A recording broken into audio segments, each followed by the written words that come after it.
Okay, it's day 2 from Cheltenham, and going to be able to swank around amongst the crowd and hang out in the bookies enclosure and see if I can make something the favourite and hopefully send a bookie broke. And you've got all the work ahead of you, Mark. Yeah, but I mean, like I said at Royal Ascot, you can't call it work, can you, really, when you've got good racing like this? And it's probably not quite as warm as it was at Ascot, but it's still quite pleasant. Ladies are a little bit more wrapped up than they were at Ascot as well, but I'm sure you'll still have a nice time down there with them. I did yesterday, so that was good. We kick straight off into things, don't we, with a Group 1, straight up, big race of the day. Yep. Queen Mother Champion Chase. Queen Mother. 2 miles, and we've got a fairly good field for it. And you've got the bottom weight there, I see, behind the wallpaper.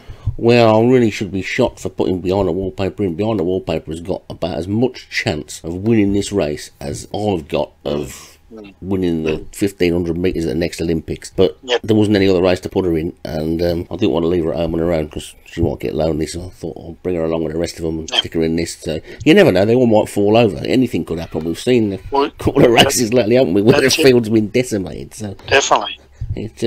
She'll have a nice little run round and pull up after about a mile, I would guess. So. Oh, you never know your luck. You just could get the dream run and a couple of fallers, and who knows? Your luck could be in, but in saying that, I doubt it. Yeah, I doubt it as well.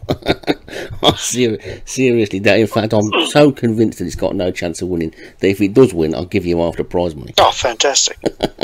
I'll be cheering it. I'll be cheering at home. Having said that, though, looking at the field again, looking at the form figures, there's nothing that sort of stands out there as being miles better than all the others, is there? I mean, Darren Thompson's has won twice in the last 4, but that's the only one that has got, and even that was 9th last time out. So difficult race to work out, isn't it? This one. There's nothing that jumps out at you, is there, that sort of says it's miles better than all the others. So I'm finding it difficult to narrow it down to one. I mean, I'm going to sound like a broken record, but when in doubt, stick with David Robertson this week for me. And Drifting Sand looks like it's knocking on the door. Yeah, fair call. Is as good a selection as anything, really, I think, to be honest. Yep. I'm going to go with another Colin Clark horse here with Risky Swing. It did nothing last start, but it's 3 before that was quite solid. So, yeah, I'll go with Risky Swing, but I think you might be on the right one there with Drifting Sand. Well, I think we could probably get the 1-2 there, couldn't we? Because I must admit, Risky Swing was one of the ones that I looked at. So yeah, that could be a good start to the day for us. A good start to the day for either Colin Clark or David Robertson, and a bad start to the day for the bookies, which would be good for everyone. That's right. We all love to see a bookie hurting. We do. Race 12 is the year of the National Hunt Chase. Just a handicap chase, 4 mile. Some of these horses, you'd say all these horses would be going to the National, wouldn't it? Yeah, this is a strange race for me because there's a lot of long distance races this week, and for there to only be 10 runners in a 4 miler worth 75 grand at Cheltenham is quite incredible. And what is even more incredible is that they can't be that good, because I've got the top weight and it's never won a race. You have too. It's never won a race, and it's the top weight. It's been consistent. It's been 4th about 4 or 5 times. It's been 2nd, I think, as well. But I was astonished when I put it in. Turned out with a top weight. But if you look down the form, you can't sort of moan about the handicap racing because it's been consistent. And all of the, I mean, look at the one, the 2nd top weight, Cromwell. What its last 3 form figures, FFF. I mean, John's got one. The 3rd one down, Lana Rye. That's fallen and run disappointingly as well. But it's my idea of the winner, mind. But it's this is probably, if my crazy parachute goes off in the lead, he goes off and then he gets caught. Well, he usually ends up 4th. So I'm hoping today that most of them have fallen over. He snakes it. He sneaks it, yeah. So it could be one of my best chances of a win. But Lannerai is the one that's going to be landed with my tip, because the real horse Lannerai was a really good horse. That's a favourite of mine. It's won a race. It's probably one of only 2 in the field that's actually won. I know James Follis's horse has won as well. So that was the last up win. Look, I'm going to go with John Morgan's horse. It was Lannerai. So I don't know how you get Lannerai out of a thing that looks like they just written out the alphabet and stuck it in with a mix master. And yeah, the old commentators in the 90s used to get it wrong all the time. Lean or Agide, they'd call it, and apparently John Franklin used to call it Lean on the Arga or something. But I think it's Celtic or something. It's got to be. And anyway, I've just realised here that I've got to cheat. I'm going to play my Joker cheat card, if you like, because I've tipped Lannerai, and you're going to tip it as well, aren't you? So I'm going to make things a bit more interesting. I'm going to scrub that because I've just remembered down at the bottom, Dan Silly Blue. Now, Yep, yeah, I have. Stu Gray's going to be on Have an eye again. on that. Going to be on again later. We had a chat with him yesterday, and we'll be chatting with him again later today. And he said in the chat we had that Dan City Blue is one of his chances, and of course Dan City Blue was that horse that got Dan City Blue is the horse that was disqualified in that race. Do you remember there was all the big hoo-ha when it barely did anything wrong at all and got disqualified? So that's due a win, I think. And it's so ridiculously low in the weights as well for a horse that's won in the past. As you'll find out when you hear the recorded conversation I had with Stu later, it won the race last year. Oh, right. And I'd forgotten about that until just now, so I'm going for Dan City Blue. That sounds good. And I'll go for Lannerai, definitely. I think it's got the race stitched up, personally. Okay. So race 13, the Fred Winter Juvenile Handicap Hurdle. That's for 4-year-olds. It's a 2-mile race. Probably would have been a bigger field if it was an open aged race, but it's still pretty. Yeah, it's going to be a good one because you've got the 4-year-old non-handicap race. Because you've got the 4-year-old non-handicap race as well, the Triumph Hurdle. I think that it's split the 4-year-olds in half really, because there's a reasonably small field for that one tomorrow as well. But it still looks like a pretty good field. Although the top-rated one's only rated 115, so 15. That's a bit low, isn't it? Really, for a top weight. I wish I had a 4-year-old. I would have entered it. Well, I've got one in this, but it's been a real disappointment. I thought it would do really well, Trouble in Shangri-La, but it's only run about one decent race. But it would be nice if it came into form today. I reckon this is the weakest race we've seen for the program so far. Just can't even rule out Phillipstown in this. No, and I know Darren Howes absolutely doesn't rate it at all, but I'm going to go with Graham Clutterbuck's Diamond Geezer. Yeah, it's been knocking on the door, hasn't it, that one? And and this race, I reckon this will be the easiest race that's running. Yeah, it's got to be Bacardi's for me, simply because I haven't tipped a Paul Rhodes one yet, and he's bound to have a couple of winners at least, isn't he? And there's nothing, like you say, there's nothing in there that really looks that brilliant. I wouldn't be surprised at anything winning. Maybe the bottom two, they'll be the only two that run out of the handicap. The rest will be in the handicap proper. Kevin Minahan's has got a second. Serious Chill, Sweet Jane, that likes to be in front. That could slip the field. Alan Jones has won, so you wouldn't be surprised whatever won that, I don't think. But I'm just going to go for Bacardi's because it's that's a safe bet. Looks reasonably consistent, and it's got the Paul Rhodes there. Yeah, I'll stick with Diamond Geezer. Okay. Another 14th. Yeah, this is the... that's the bumper. Grade 1 bumper. Yeah, this is going to be strange, isn't it? Because it's got a big field for the bumper this year, and of course with so many different horses being able to run in it, it's got the look of being an half decent race. And I notice you've got one in there. You haven't got many runners this week, have you? You've got many running over this week? No, not on the hunt. I looked through it, and I only put horses in. 1 or 2 horses got a start in like a grade 2 or grade 3 because I wanted to get them. Like maybe there's one horse definitely I want to get it into the hurdle, but all else ever done is started over the hunt, so it's one of the only reasons why I've entered one of the bigger races, but the rest I just went straight through it. First thing I looked for, what was the lowest rated races, and then I worked around that, and I didn't even worry about grade 1, 2 or 3, didn't worry about 0 to 60 or open or listed, and then I sort of, at the highest I went 0 to 140, and that was, and in the 0 to 140s, that was just horses. I was just putting them in, just to see something go around, but my horse in this won't do anything. You don't think? Well, I could be wrong, but I could be wrong, but I highly doubt it. Well, you and me are probably out the back because mine that's running it is only running it because there isn't any other race for it, and it was eligible. At least it's not running a national flat race all season. It's been running over fences, but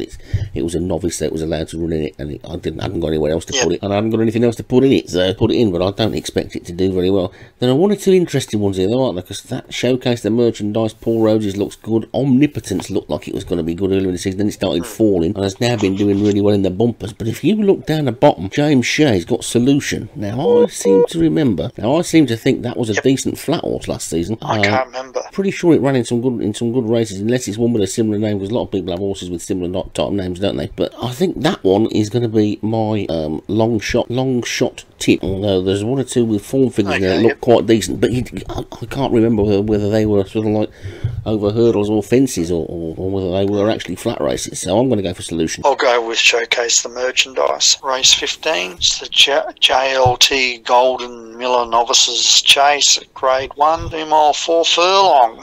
Biggest field, but it's an okay field. Yeah. Chase here. I just got Sergeant Bilko's up there with 172. Yeah, that's a pretty monster rating for a novice, that is, isn't it? It's good enough to be running in the Gold Cup. Difficult to go against it, isn't it, really? Especially the way it runs. I can't see anything getting near it, to be honest, and that's where I'll be, that's where my money will be going. Yep. As long as it's not fair call. As long as it's not ridden by Doberman, we'll be alright. Yeah, I'm just looking down the field here, and so I saw set weight in it, so yeah, look, I'll stick with Sergeant Bilko too. Best part of a stone in hand over everybody else, so it's got to be the sensible selection, hasn't it? Really? Yep, definitely. Race 16, the Pertemps Network Final Handicap Hurdle. So this is interesting. I thought this field would have been bigger. Well, this is the one you had to qualify for this. You had to finish placed in one of the qualifiers, and that's one I've got one in this. My next edition, right down the very bottom, who's the bottom rated, will be running out of the handicap because the top one is rated 134 and mine's only rated 77, so it's got absolutely no chance of winning. But it qualified, so if it's qualified, you might as well put it in, mightn't you? I saw the list of qualifiers and there were only about 12 horses qualified anyway, so I thought, well, there's a possibility that some of them, a possibility that some of them might not run. So I had visions of this only being 6 or 7 runners, so I thought, well, I'll stick him in anyway. It still turned out to be just, what, 10 is it? So yeah, about that. Yeah, yep, 10. A few fallers, and then you're running into some sort of prize money, aren't you? So yeah, mine's got no chance. And I'm going with Trumpton, Graham Clutterbuck. Yep, fair call. I reckon I'll go with War Marshal, Joshua Sutherland's Duke Gray's horse. I think will go close as well in this, but I'll stick with War Marshal. Yeah, that's getting a good sort of £11 from the top one, isn't it? So that'll come in handy, and yeah, should be good. Should still be a good race, that, because I think the top 3 are all pretty good, and like you say, Kimiko de Grey and Storm Zero are no mugs either, are they? And that man Bridgefield normally runs a decent race as well, so could be a good race, that one. So race 17 is another one of the big ones, the Ryanair Chase, and 2 mile 5 furlong, Group 1, big field. So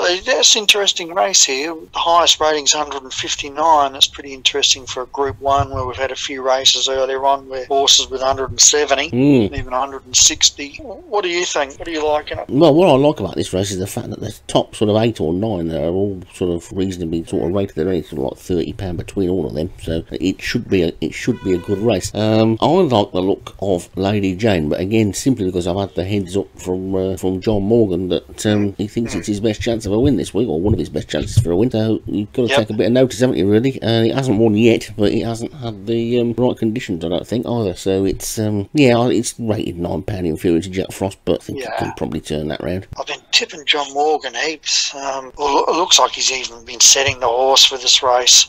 Look, I'm actually going to go for it. I wasn't going to go for it, but I'm going to put it in as I think the horse, the roughie for the race for me is going to be Strike for James Shea stable. I think that's the one at odds value, but I'll go with Lady Jane. Jack Frost will be really hard to beat. Yeah, Strike's the value. That's the one where you're going to get the good odds. Yeah, that's not a bad call at all. That should be a good race. I'm looking forward to calling that one. Yep. So you're going Lady Jane as well? I'm going Lady Jane. Yeah, I've got to. Yeah, the fact he's actually aimed at the horse for this race, it's hard to go past it. It is. So we move on to race 18, and it's another Group 1 race. It's a hurdle, the Sunbet Stayers hurdle, and healthy field. It is, and look at the top. I know it's a level weight, so it doesn't really matter. But you've got 3 horses at the top that are all rated exactly the same. 3 at 160. So that means they've got to be it's got to be a good race. And you got the old Twister Thunderstorms only rated £7 inferior to them, and then you've got 2 that are rated 150, 1 in the 140s and a couple in the 130s, so it's got to be a good race, this one. Look, I think John Morgan's got another winner here. I think he's going to dominate this carnival. Yeah, I can see you thinking it, even though it's only rated £10 worse than the top 3. It's only had 2 runs, hasn't it? And as we've heard already from John, he only runs his horses when they've got conditions that they want. That's why a lot of his don't run every week. If the ground's wrong for him, he doesn't enter them. Even though that's rated 150, it's probably a lot better than that. And it's a tricky race to call, because it's like you say, I don't want to keep going for John Morgan all the time as well. We want to put the sort of jinx on him, or make it look like we're just sort of tipping the same person all the time. But that is the one that looks like it could be it could be better than all the others, isn't it? Because we've only seen it twice. The only reason I haven't tipped John Morgan to be the champion trainer of the week is because he hasn't got the bulk of runners. I don't think that everybody else has got. So he won't be picking up wins in the sort of races that Paul Rhodes and David Robertson might be picking up in, and Leon as well. Even if all his horses win, I think he just hasn't got as many runners as everybody else.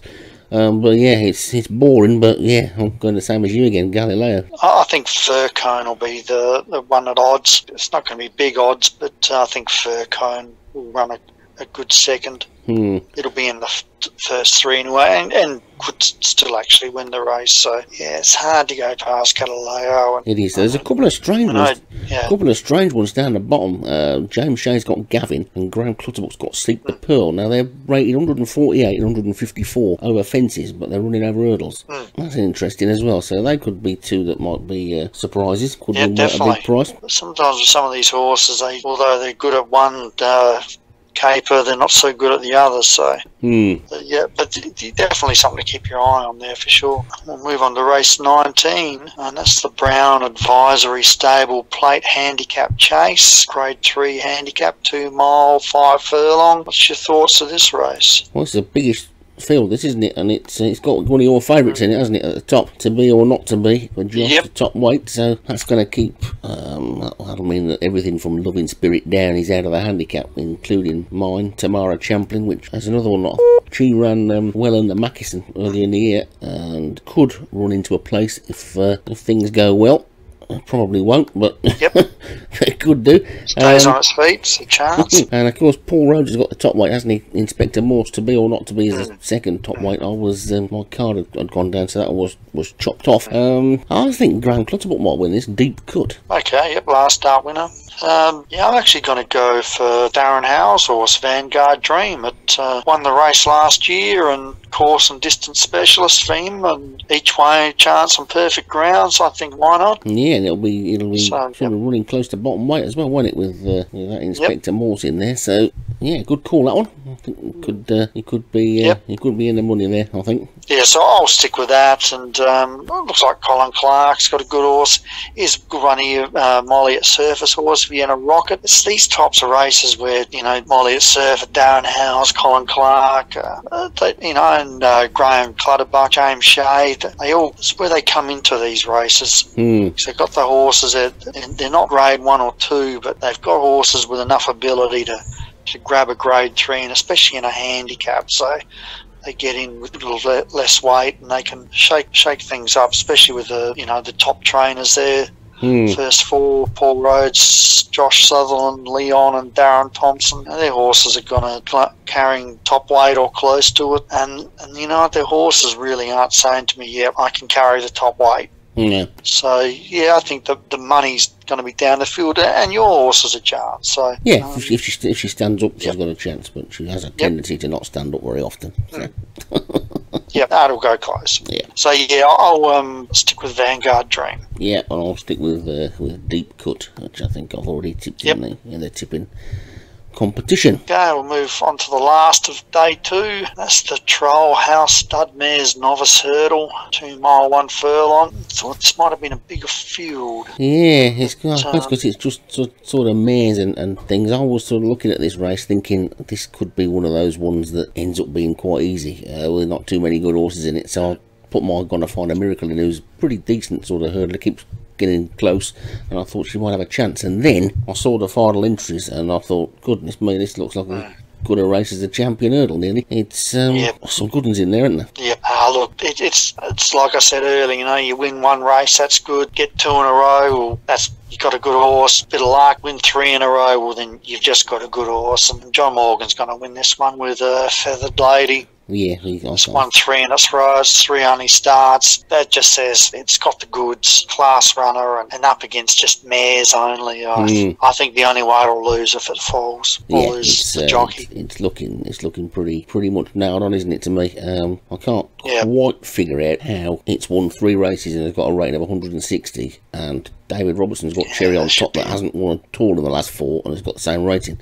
That's a bit odd. But I think Feathered Ladies, or Fetard Lady, or however we're supposed to say it, should know because John's no mentioned idea. it. So yeah, that's the one for me as well. To be boring to end the sort of day off, but there's a couple in there that look interesting. It's worth pointing out Daniel Carl has got probably one of his best sort of jumpers. He's done really well on a flat for his first season. He's struggling a bit with the jumping side of it, the same as I am, to be honest. Magic Mini is his 1-1, so he'll be hoping for a good run from that one. And ratings wise, it looks like it should finish in the money. I think Martin Cairns' horse there, Rainer, that's probably got a bit of a show as well. He's got a good stable, but yeah, I think unfortunately for everyone besides John, they've come up against the wrong horse. Are you running yours because it keeps falling over fences, or has it been falling over hurdles? Well, this is the one I've been trying to get. It's a better hurdler than Chaser, but I've only, because it came in through the window, and I've only been able to get it into chase races. And this is the horse I was mentioning earlier. I didn't realise it was a mares only race, but yeah, it's a good hurdler, and it's its first start over the hurdles, but it's not going to do nothing in this field. It's just going to go around and get a handicap rating, and hopefully in the next couple of weeks I'll get it in a low rated handicap race, and fingers crossed. You never know, do you? If it's not had a run, it could be anything. So, yeah, still should be an interesting race, but it's difficult to look past that top one, isn't it? Well, I think we'll have to agree on that. 3 wins on the spin. You can't bet against that, can you? So, talking of that, Feathered Lady, let's shall we have a listen to see what John thinks about its chances? Sure, that sounds good. Okay, so day 2 then. What have you got on day 2? Have you got anything exciting on day 2?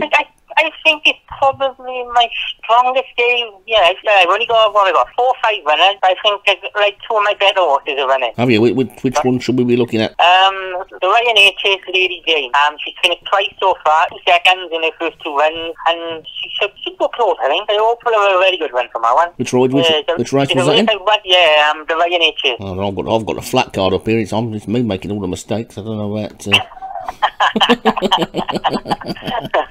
What's the chances then? What chances have you got, Martin? What's your horses for the chip? I've got absolutely no chance whatsoever. I've just done mine in a rush because I ended up having a really busy week, and I thought I'd get them done earlier in the week, and I didn't, and I had to do them today, and I done them in a rush. I'm rather surprised I've got 2 top weights. I don't quite know how that's worked out, so I don't think I've got a cat in house chance of a winner. I've probably got a couple that might run for a 5th, but I don't think I'm going to do any good win-wise. I don't know, I think it's normally, I mean, especially now at festivals, you always get a few surprises. You always get a few who go, how did I win then? It's like, I think it'd be a little bit more than a surprise if mine won. I only had 4 winners all year over the jumps. One of them was a dead heat, and the other that was my first chase win last week. Yeah, but considering your first season, I mean, my first season in the league, I won over jump and 1 on the flat. Oh, right. That's I'm doing better than people told me I would, so I've got to be quite pleased. I'm doing all right with also Taunton, Carl Arrogante, Daniel, whatever he's calling himself today. He's doing well as well, isn't he? Yeah, I mean, yes, he's a newbie, and I mean, what's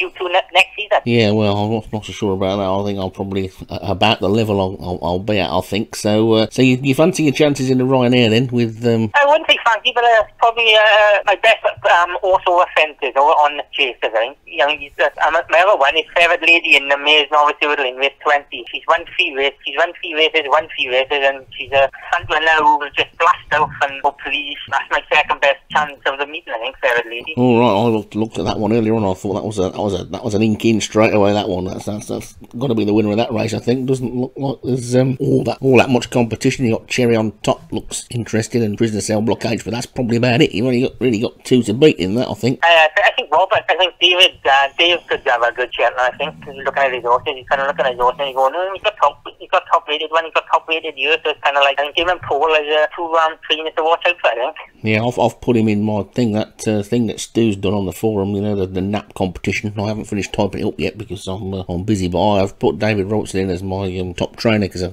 seem to remember he did really well last year. And doing the commentating, I see all these sort of purple and pink silks all the time. So it's I think he'll have a few. I think especially I think his horses. I think he's winning the most races over the last couple of weeks as well. My horses are kind of like 3 or 4 where he's in front of me now, and I think on that league table, I think he's won no race. He could knock me out. So you don't run all your horses every week, do you, John? You sort of like leave them out for a bit and just run what you think will win, do you? No, I kind of just, I always, when I do my breeding, my horses are bred for a certain distance at a certain ground, so if the ground's not right for my horses are kind of one-dimensional. Like, you see some trainers will have run in a chase and run in a hurdle and win. But if I run my chases in a hurdle, they'd come last, they'd be awful. So they kind of like bred to do a job, and that's all the job bred to do, like. Yeah, I get where you're coming from. I get a bit confused sometimes when people have got horses running in hurdles one week and chases the next, and you can't remember whether one's any good or not, and you think, well, that's a good one, actually, and then, oh, no, this is over fences, it won't do much good. But, yeah, I must admit, I tend to try and chuck mine out every week if I can, because they're not very good anyway, so I might as well run them. Yeah, it's kind of like, yeah, you could hope for the best in it, but it's kind of like a bred kind of for each stage, and whether they're good or bad, that's where they'll go in, and so be it, like.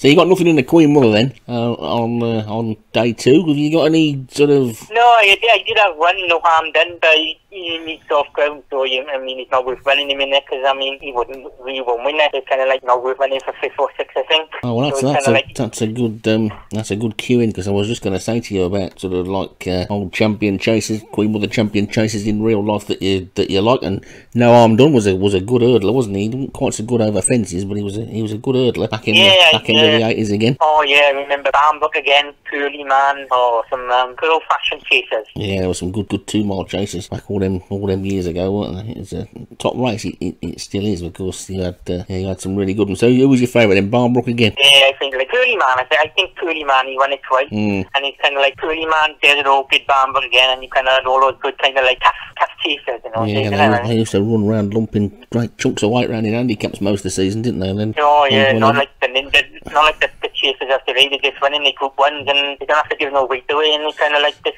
romped, didn't they? They romped them home, didn't they? That's right. Not like it was in our day. Tuesday, probably good old Dan Silly Blue will go in the Hunter. I don't know how he's still sitting on rated at 80, but he just seems to be. He's always got a chance. He was that horse that got badly disqualified. Oh, I was just about to ask you about that, because there was one on the flat that got disqualified last week that didn't look like it should have got disqualified as well. That one of yours, I thought that could have started if that had been a real racing situation, because it was you can't disqualify a horse for that, can you? Well, I didn't think so, obviously, and I was actually quite upset, I must admit, because it was like, how dare this happen, you know? And I'm thinking, I love back-to-back winners. I don't know why, I just do. And I think, if I can get 2 winners in a row, then blimey, that's as good as I'm going to get. But unfortunate. But he'll have a good go at the Hunter. Although I think John's got one in there that's a real monster. All right, which race is that you're in? That's race 12. It's the Hunter chase on the Tuesday. What's that? The Year of the National Hunt Chase. Year of the National Hunt Chase. Sorry. Yeah, that's the race. That's the race that's totally thrown me, because I've got the top weight in it. I don't know how I've managed to get a top weight in any race at Cheltenham. I know. Well, they've obviously all either gone towards. There's a couple of long races over there. I think there's the Midlands National as well, which is, and obviously there's the big Paul Moore's Millions as well. Yeah, there's the Somerset National as well. Yeah, right. So no, they've got a chance, but I kind of think John Morgan's horse looks a bit of a monster off 114. Well, it does keep falling though, doesn't it? It's fallen in the past, that one, and John doesn't fancy it. I've spoken to him today, and he didn't flag it up as one of his chances. So if you can stay out of the front and keep going, then you never know. Well, stays out in the front for a while, but then they tend to swamp it over the last few furlongs. It was tempting for me to put it in one of the later races in the week where it was sort of like it's a 140 race, I think, and it's 120, so it wouldn't have been top weight. And I thought, you know what, let's stick it in there and see what happens.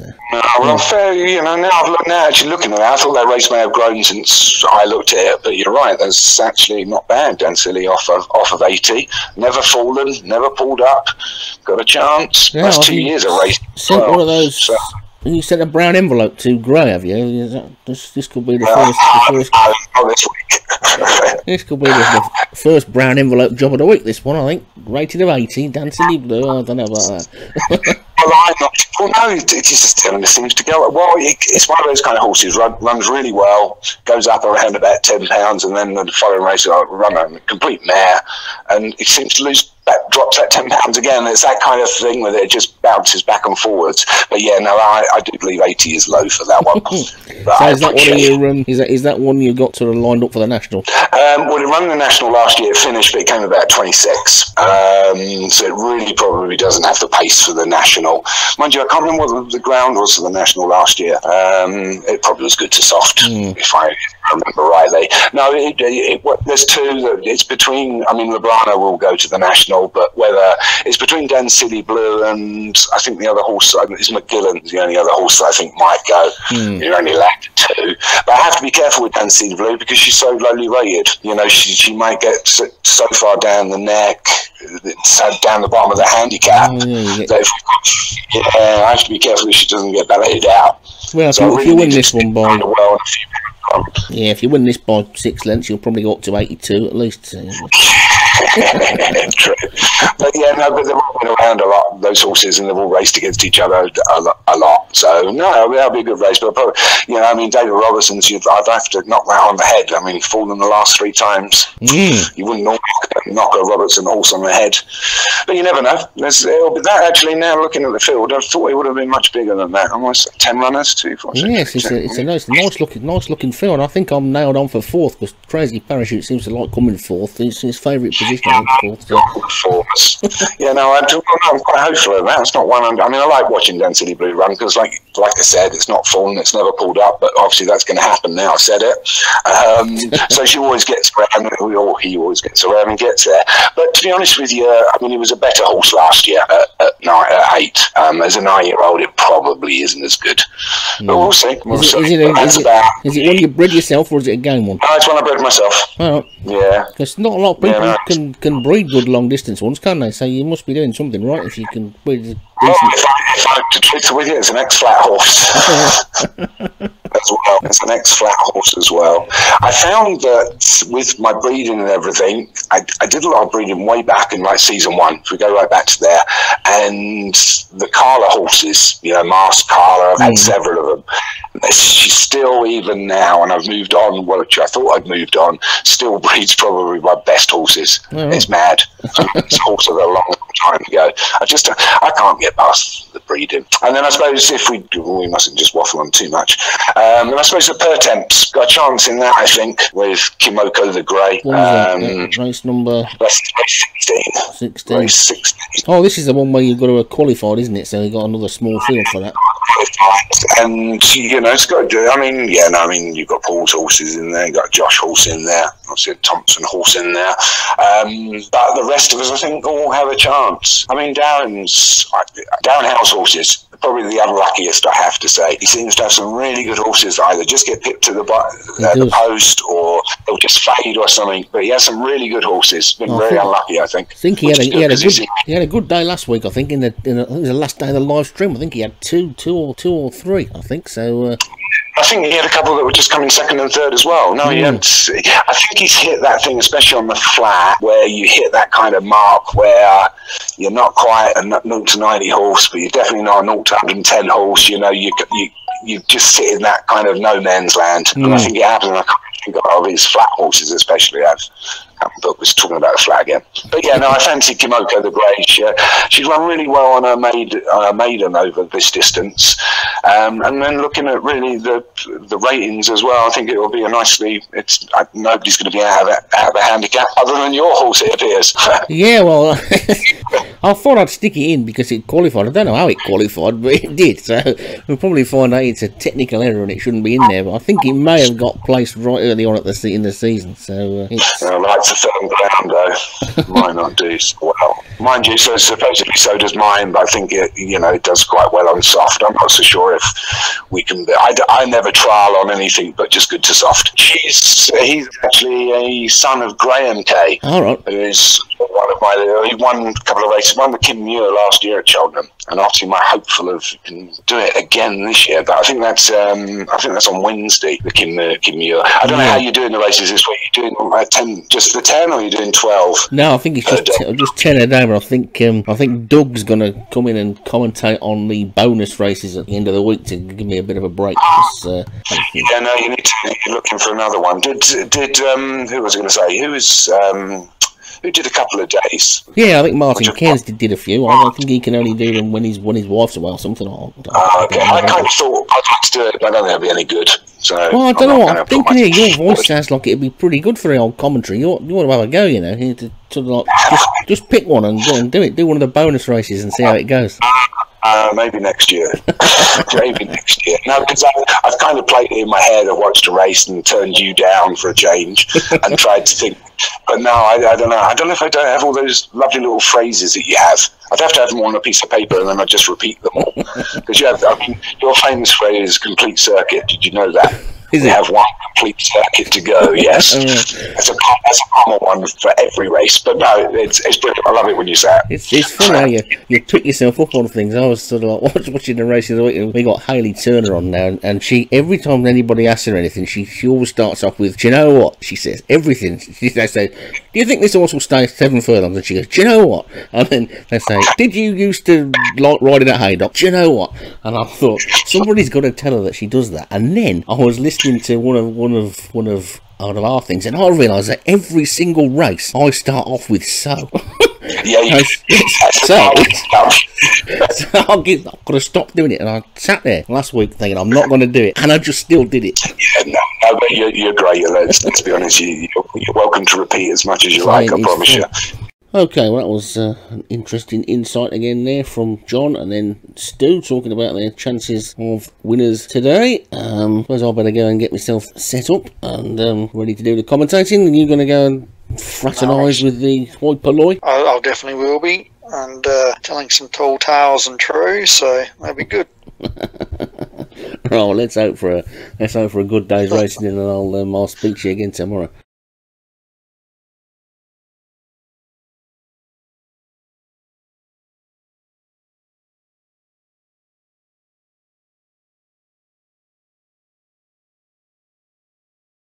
So, day 2 of Cheltenham gets underway then with one of the biggies. It's the Queen Mother Champion Chase. Top one is Behind the Wallpaper. Martin Leadham, Dead Aim. Daniel French, Drifting Sand. David Robertson, Formal Invitation. Graham Clutterbuck, Fourth Star. Paul Rhodes, Judgment for Max. Joshua Sutherland, Crassify King. Darren Howes, Minstrel, Jay Shea. Namibia, Leon Van Rensburg. Castle Anthrax, Jared Tutt. Go-Go Buddy, Stu Gray. Kayla, Martin Cairns. Luna Walpa, Molliet Surfer. Mawson Bit, Derek Hinton. Port Majestic, Darren Thompson. And Risky Swing, Colin Clark. What a big field then for this, and away they go. Normally get this many runners in the Queen Mother, but racing towards the first. The rain's coming down today. It looks like we might have had the best of the weather yesterday. And down towards the first of 13 fences, it's Castle Anthrax that leads over it from Kayla in second. I'm just going up on the outside to take it up, Kayla, as Castle Anthrax just drops back to the rest of the field. So Kayla settled down in front then by about 3 lengths. And the rest of the field are just about headed by Go-Go Buddy as they take fence number 2. The one that's struggling at the back a little bit already is Crassify King. And the grey towards the rear is the Minstrel. The grey towards the front is Drifting Sand. And so, just jump that fence, which will be the final fence on the next circuit. And Kayla takes them out past the big screen in the lead, with a lead of about 4 lengths to Fourth Star in second. Luna Halper is third. Then comes Mawson Bit in fourth, and Formal Invitations after that one. Then Dead Aim and Go-Go Buddy. Behind the Wallpaper is next, and then comes Drifting Sand and Castle Anthrax, who was prominent early on, has now dropped towards the rear of the field. And the back 3 are still Risky Swing, Minstrel and Crassify King, and the back 2 didn't jump that fence particularly well. So down towards the next end, which should be the water.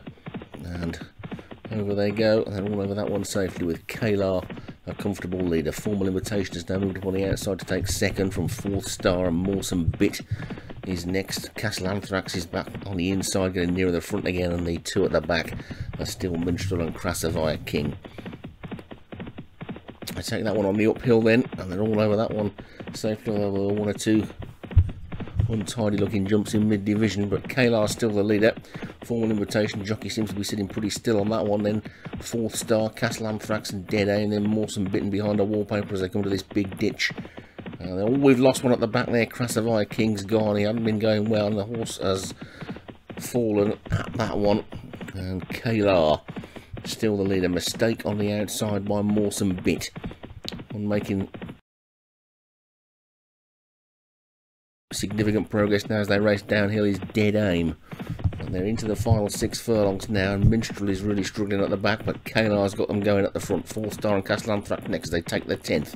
And we've lost another one there, that's Risky Swing on this time.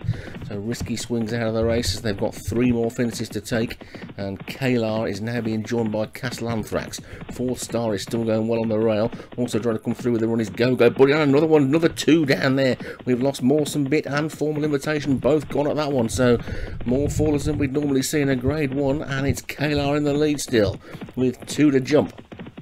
Kalar's the leader, now being pressed by Namibia. That's the first time we've mentioned Namibia. I think she's been tucked away in the middle of the field for most of the race, and is now coming to challenge Kalar. So it's Kalar from Namibia, then 4th Star. Castle Anthrax is after that one. Then at the second last, over it they go. And Namibia lands in the lead. Kalar now looks beaten. 4th Star looks the big danger. Also running on his Drifting Sand, but Namibia comes down to the final fence. Jumps it slowly, but gets away with it. Mistaken second by 4th Star now. Drifting Sand and Judgment for Max are starting to close, but Namibia still in the lead. Inside the final furlong, Namibia looks strong enough to hold on up this hill. Jockey had a little sneaky look over his shoulder and up towards the line. This is going to be Namibia taking the opening race on day 2, and Namibia takes it for Leon van Rensburg.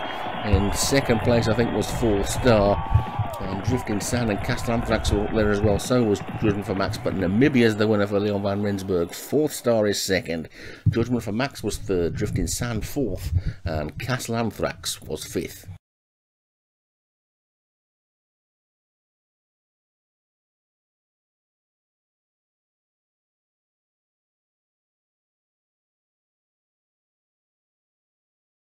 So it's the year of the National Hunt Chase. Next, this is a 4-miler, 0 to 120. Quite a small field, but a good one. And Crazy Parachute, Marcel Eden was the top one. Cromwell, David Robertson, Lannerai, John's Jumpers, Ankara, Carl Arrogante, Jack Rackham, Darren Howells, Elfberg, Jay Follis, Rolling and Tumbling, Martin Cairns, Dan Silly Blue, Stu Gray, Carmond, Obi-Wan, and Gareth Bale. Graham Clutterbuck, so just 10 then, in a pretty good race, which is worth a few bob as they come down towards the first, and they're over it nicely, and with a small field it looks like we might get a nice close-up shot of them most of the way around, which will be nice. And it's Rolling and Tumbling on the inside. It looks like they're going to be the leader, although soon to be pressed, I would think, by the... Oh, we've lost one at the back. Elfberg's gone, so Elfberg's a faller, so 27 fences to negotiate then, and we've already lost one, and there's a long way to go yet. As they come down to the third, the remainder have gone over that one okay, and the known front runner Crazy Parachute has now come to challenge Rolling and Tumbling for the lead. On the outside is Jack Rackham in the orange with the black sleeves, and just behind that is Gareth Bale and Carmond together. You've still managed to get some sort of colour clashes, even though we've only got 9 runners. We've got 2 running in exactly the same colours, Carmond and Lannerai, and Crazy Parachute and Jack Rackham are only separated by some black sleeves on Jack Rackham, but we shouldn't have too much difficulty as there's only 9 of them figuring out which one's which. And Crazy Parachute is on the outside of Rolling and Tumbling, with Jack Rackham in third as they come down to number 4, and all over that one as well with Gareth Bale in 4th, and then comes Carmond and Lannerai with Ankara after that one, and then Dan Silly Blue, and finally at the back Cromwell. So they've taken 5 now, and they're coming past the stand for the first time. They've still got to go around a few more times yet, and it's Crazy Parachute just in the lead from Rolling and Tumbling and Jack Rackham. Those 3 are quite tightly grouped as they take this plain fence, and jumped over that one okay as well. Some of these will be in the National next week, I would think. And Crazy Parachute in the lead, certainly going to be heading there, and he takes that one nicely. In second place, Jack Rackham now, as Rolling and Tumbling just drops back to third a little bit. Then comes Carmond and Gareth Bale as they swing left-handed away from the pack stands, and we see them racing away. Crazy Parachute in front, Jack Rackham second, Rolling and Tumbling third, and then Carmond, and then Gareth Bale. And still trying to come to terms with the fact that Graham Clutterbuck, who claims to support Arsenal, has got a horse called Gareth Bale who used to play for Tottenham. I'm not sure how that works, but I suppose it's the Welsh connection. And Crazy Parachute is in the lead. Over that one from Jack Rackham in second, Rolling and Tumbling is third, Carmond is 4th, then Gareth Bale 5th, Lannerai 6th, Dan Silly Blue 7th, and then Cromwell and Ankara are together at the back. So over the water jump they go then, We're almost going into sort of Noah's Ark formation at the moment. One or two 2x2s, but Crazy Parachute is 1 by 1 in the lead. So up to the next ditch. Oh, and he's gone there. That's a faller. Jack Rackham's gone. So it's another one out of the race. Jack Rackham a crashing fall, and I think that's 2 out then. And Crazy Parachute and Rolling and Tumbling are about 3 lengths clear of Carmond in 3rd. And Gareth Bale in 4th. Lannerai and Dan City Blue are together. And after that, Cromwell and Ankara as they take that ditch. And all over that one okay as well. So Jack Rackham and Elfberg both out of the race then. I think that's Darren Howes and James Follis's horses that are out. Whether they're national bound next week, I don't know. But Crazy Parachute in the lead will be. Carmond quite possibly in 2nd. Rolling and Tumbling and Gareth Bale are next. Then Lannerai, Dansley Blue, I'm sure will be going for another crack at that. Then comes Cromwell and Ankara. It's just the back marker as they take number 14. And Dansley Blue didn't jump that one very well. Gave it a bit of a wallop.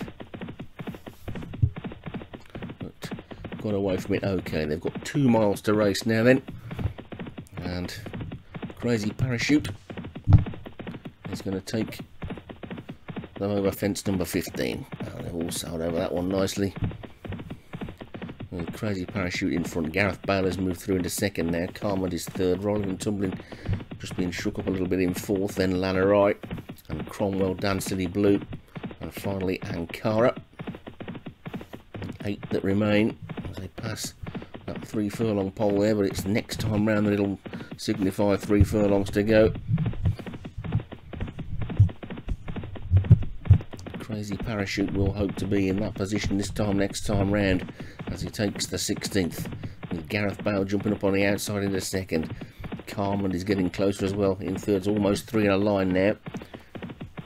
And Rolling and Tumbling as they take what will be the last next time. They're all over that one nicely. You see them pass the winning post shortly, and round for one more complete circuit. And you've all been enjoying the preview shows. We've had Stu on and John Morgan as well, and our magic worked yesterday getting Stu a winner. Don't think it got John one unless we had one in the flat that I haven't seen yet, but hopefully it worked for John at some point today. We'll keep the record going and get interviewed by Doug or myself, and you get a winner the very next day. So expect the phone to be ringing pretty soon with people who want to chat. So Carmen's in the lead then, from Crazy Parachute 2nd, Gareth Bale 3rd, and Rolling and Tumbling 4th. Then comes Lannerai and Dan City Blue as they take the water for the final time. And Ankara still just the back marker, but no more than 10 lengths off the lead. So Carmond on the outside of Crazy Parachute, who surrendered the lead a little earlier than normal today. They take that ditch. All over that one okay. They are still pretty tightly grouped. Probably not started to properly race yet, most of these, as they come to this next one. And Crazy Parachutes jumped back into the lead there as Gareth Bale made a mistake, and Rolling and Tumbling's also crept back up on the inside. Carmond is the first of the ones in yellow. Lannerai is the 2nd, and then there's a small gap to Dan City Blue and Cromwell, and then finally Ankara over the 22nd then. And I'm almost getting 4 in a line now. Crazy Parachute just being scrubbed line. Look at Dan City Blue cruising up, but he's not really got a lot of room there. And the jockey's going to take a brave route up that way.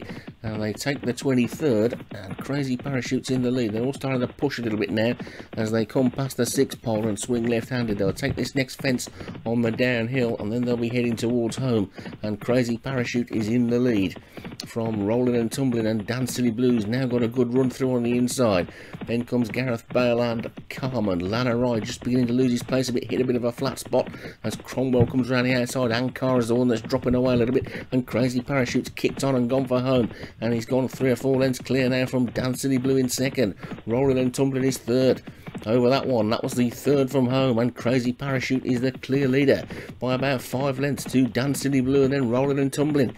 Then comes Carmond, Gareth Bale, Cromwell and Lannerai, but Crazy Parachute still in front, and there's just 2 more fences to take and 3 more furlongs to race, and they swing there towards home, and Crazy Parachute is in the lead, being chased by Dan Silly Blue in second. Rolling and Tumbling is in third, the rest of them virtually in a line. Ankara is the only one out of it. Crazy Parachute comes to the second last with a 2-length lead, pops over it nicely. Dan Silly Blue jumped it well in second. Chasing on now in third is Lana Rye, but it's Crazy Parachute from Dan Silly Blue, 1 to jump. Crazy Parachute comes down towards the final fence, and Crazy Parachute's over it in the lead. Dan Silly Blue's over it in second, trying to close. Then comes Lana Rye, but it's still Crazy Parachute in the lead. Crazy Parachute's in front from Dan Silly Blue, who's beginning to close the gap as Crazy Parachute tires, and Dan Silly Blue's getting up on the outside. Dan Silly Blue comes to take Crazy Parachute. Dan Silly Blue's taking it up now at the shadow of the line, up towards the line. It's going to be Dan Silly Blue that's going to take this one close for second. Crazy Parachute and Lana Rye with Gareth Bale in fourth. And there you go. What happens? You interview somebody on your preview show and he goes and beats you in a photo almost. Well done, Stu Gray. Dan Silly Blue the winner, Lana Rye second, Crazy Parachute was third, Gareth Bale was fourth, and Carmond was fifth. Time for the Fred Winter Juvenile Hurdle, XN 2 mile handicap, 0 to 140 just for 4-year-olds. Top one playing around, Joshua Sutherland, Bacardi's Paul Rhodes, Rowley, Jay Shea, Tropical Depression, Darren Thompson, Trouble in Shangri-La, Martin Leadham, Diamond Geezer, Graham Clutterbull, Alan Jones, Jay Follis, Sweet Jane, Obi-Wan, Spelunker, Stu Gray, Ice Maiden, Kevin Minahan, Hot Wings, Daniel French, and Phillipstown, Darren Howells. So just 12 then, another slightly smaller than you'd expect field, and they're being called in, and away they go. Looks like Sweet Jane in the yellow is going to be one of the first to show. Sweet Jane has quickly gone a good 3 or 4 lengths clear, and nothing's all that keen to chase her, it would seem, at the moment, and she's going to be given a pretty clear undisputed lead as we get a look from the stand. I see them racing down towards the first flight of the 7 flights of hurdles that they're going to take, and this will be the last next time round, and over it they go, and Sweet Jane is the leader by about 6 lengths to Bacardi's in second, and Diamond Geezer and Spelunker, Tropical Depression and Rowley, Phillipstown and Hot Wings. Alan Jones is after that one, and then Trouble in Shangri-La, Ice Maiden, and playing around just the back marker as we see them race uphill away from the stands. And Sweet Jane, uncontested 6-length lead to Bacardi's in the green in second. Spelunker in the white is third, then comes Rowley in the James Shea colours in fourth. On the wide outside there, Tropical Depression, and on the near side, Hot Wings, with between the two, Trouble in Shangri-La and Phillipstown. And they're racing there towards the next with Sweet Jane clearing the lead over flight number 3. They're all safely over that one as well, with Sweet Jane the leader, to Spelunker, Rowley and Bacardi's all in a line. Hot Wings just behind them as they take number 4. And they're hurdling well, these, and the leader just being scrubbed along by the jockey. Wants to keep the pace up and keep these all up to their work.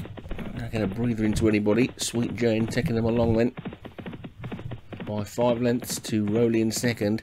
Bacardi's, Hot Wings, Spelunker and Ice Maiden's made a forward move now as well as they take flight number 5, and the one that didn't jump it all that well was Tropical Depression, and that's seeing that one shuffle back to a share of last place with Phillipstown the bottom weight, but it's Sweet Jane in the lead still as they race downhill now with Rowley in second, and then Hot Wings and Bacardi's, Ice Maidens after that one. As we take a look from the jockey cam on Phillipstown, you can see just how tight these horses get, how close to each other they get, and there's no margin for error, is there? As we switch to the leader Rowley and see him racing up the straight, you can see the stands there and a good view from the jockey cam, but Rowley has taken it up while all that was going on, and Sweet Jane is in. Oh, and there's a faller there, that's Spelunker crashing fall there. He's now out of the race, and suddenly we're in the business end of things with 3.5 furlongs to go, and Rowley's the leader from Sweet Jane and Hot Wings, then Bacardi's and Diamond Geezer and Alan Jones after that one. Then comes Ice Maiden and playing around, and Trouble in Shangri-La, and they're coming down towards the final flight now with 2.5 furlongs to race, and Bacardi's just taking it up from Rowley. Then comes Diamond Geezer, Hot Wings is after that one, then Ice Maiden and Alan Jones. Trouble in Shangri-La's trying to run on. Sweet Jane's beaten, so is Phillipstown and Tropical Depression, but they're coming to the final flight. Over it they go, and Bacardi's landed in the lead. Bacardi's in front, but being challenged by Ice Maiden on the outside. Ice Maiden and Bacardi's there racing inside the final furlong, and it's Ice Maiden that's pulling away now. Ice Maiden from Bacardi's running on into third is Rowley, and then Trouble in Shangri-La, but up towards the line it's going to be Ice Maiden that's going to take this one. Ice Maiden wins it, and Bacardi's is second. Rowley was third, and Trouble in Shangri-La was up there as well, may have been fourth. There's a lot of positional changes there, but definitely a win for Ice Maiden. Yep, that's the 1, 2, 3, 4, and looks like the Martin Cairns horse was fifth as well, so it's a win for Ice Maiden for Kevin Minahan. Bacardi's is second, Rowley was third, Trouble in Shangri-La was fourth, and Hot Wings was fifth. That was Daniel French, not Martin Kent. Time for the Witherby's Champion bumper next then. 2 miles this time. Top one is Come See the Wine, Martin Leader, Miss Excellette. Doug Warren, Moss Side, Martin Cairns, Showcase the Merchandise, Paul Rhodes, Solution, James Shea, Space Monster, Joshua Sutherland, Coconut Star, Molliette Surfer, Cryptic Driftwood, David Robertson, Indigo Girl, Carl Aragante, Jeep Shine, Derek Hinton, Marine Port, Darren Thompson, Omnipotence, Leon Van Rensburg, and Phillipstown, that's Darren Howells. So 13 then, and away they go. The rain is still coming down, and Miss Excellette looks like being the first one to show on the inside. So Miss Excellette then for Doug in the lead, with Marine Port second, and the grey Cryptic Driftwood is third. And comes Jeep Shine. As we take a look from the other side of the course, you can see quite a few of the crowd are sheltering in the bars on the rain. And Miss Excellette continues to show the way by about 3 or 4 lengths to Marine Port second, Cryptic Driftwood third, then Moss Side fourth. After that one is Omnipotence, and then Showcase the Merchandise, Come See the Wine is next, and then Solution and Indigo Girl, with Space Monster, Phillipstown, that's, and Jeep Shine after them, and Coconut Star just being scrubbed along a bit at the back of the field. So slightly uphill now then, and Miss Excellette continues to lead from Marine Port in second. I don't know why, but every time I hear the name Miss Excellette, I start thinking about Dr. Feelgood. I don't know why, but I do. Miss Excellette's in the lead from Marine Port in second. Cryptic Driftwood is third, Omnipotence is fourth, then Moss Side, Indigo Girl, Come See the Wine, then Solution, and Phillipstown, that is after that one. Coconut Star still just finding it a little bit too hot at the back, but there's still well over a mile to race, and Miss Excellette is the leader. Indigo Girl is in second. Marine Port is third. Moss Side on the outside of Omnipotence, with in between the two Cryptic Driftwood. Showcase the Merchandise just heads the next group, with Come See the Wine on the inside, Solution on that one's outside. Then the other grey is Phillipstown, that's. Then you've got Jeep Shine and Space Monster together, and a gap of about 3 lengths to a scrubbed along Coconut Star at the back. So Miss Excellette joined then by Indigo Girl as they race downhill and slightly left-handed into the final 5 furlongs of this race shortly, and Indigo Girl is just about in front now from Miss Excellette and Marine Port, and there's a small gap to Omnipotence and Moss Side. Cryptic Driftwood is making good ground, so too is Showcase the Merchandise on the outside, and didn't Paul Rhodes have a good day yesterday? And it's Indigo Girl in front from Marine Port. Miss Excellette. Omnipotence now comes sweeping through to take it up. And I don't know what that was all about, but it's Omnipotence who's taken the lead from Showcase the Merchandise in second. Then comes Indigo Girl, Marine Port, Cryptic Driftwood, Moss Side and Solution as Miss Excellette drops away, but it's these two that have gone clear now, Omnipotence and Showcase the Merchandise into the final 2 furlongs. Omnipotence on the inside, Showcase the Merchandise on the outside. Surely between these two as they race into the final furlong and a half. Solution's trying to run, but Omnipotence on the inside, and then Showcase the Merchandise. They're both under strong driving, but at the moment Omnipotence looks just the stronger. But Showcase the Merchandise is beginning to wear him down, and now as they race inside the final half furlong, it's Showcase the Merchandise who's suddenly spurts ahead and goes a good 2 lengths clear to take it on the line. Showcase the Merchandise wins it from Omnipotence in second. I think Solution might have hung on to be third. And Showcase the Merchandise, another one for Paul Rowe. Winners he had yesterday. Omnipotent second. Solution. So, day 2, week 10. On the flatland, starts off with a Group 1 for 2-year-old fillies. It's the Fillies Mile. It's Agatha Christie, Paul Rhodes, Amplify, James Shea, Desert More Just, Derek Hinton, Grand Opening, Jules Hughes, Miss Admirable, Craig Mullen, Petty Theft, Leon van Rensburg, and Sea Swamp, Darren Thompson. So only a small field then. They're all quietly standing in the stalls, and away they go with Sea Swamp just a little bit slow to go. And it looks like Agatha Christie might be the one that's going to take them along. Agatha Christie it is then, gets across to the fence and has the lead from the slow starting Sea Swamp, who's now come to join her on the outside.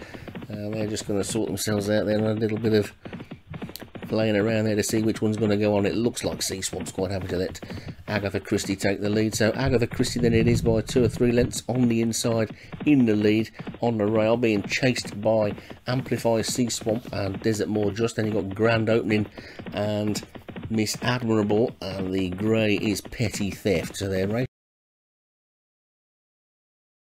through the first 3 furlongs already then, and Agatha Christie has got the lead by about 2 to 3 lengths from Desert More Just in the pink colours in second, Sea Swamp being scrubbed along in third. Then on the outside comes Grand Opening in the yellow colours, then Amplifies after that one, Petty Theft for Leon van Rensburg's at the back, and Miss Admiral's alongside that one.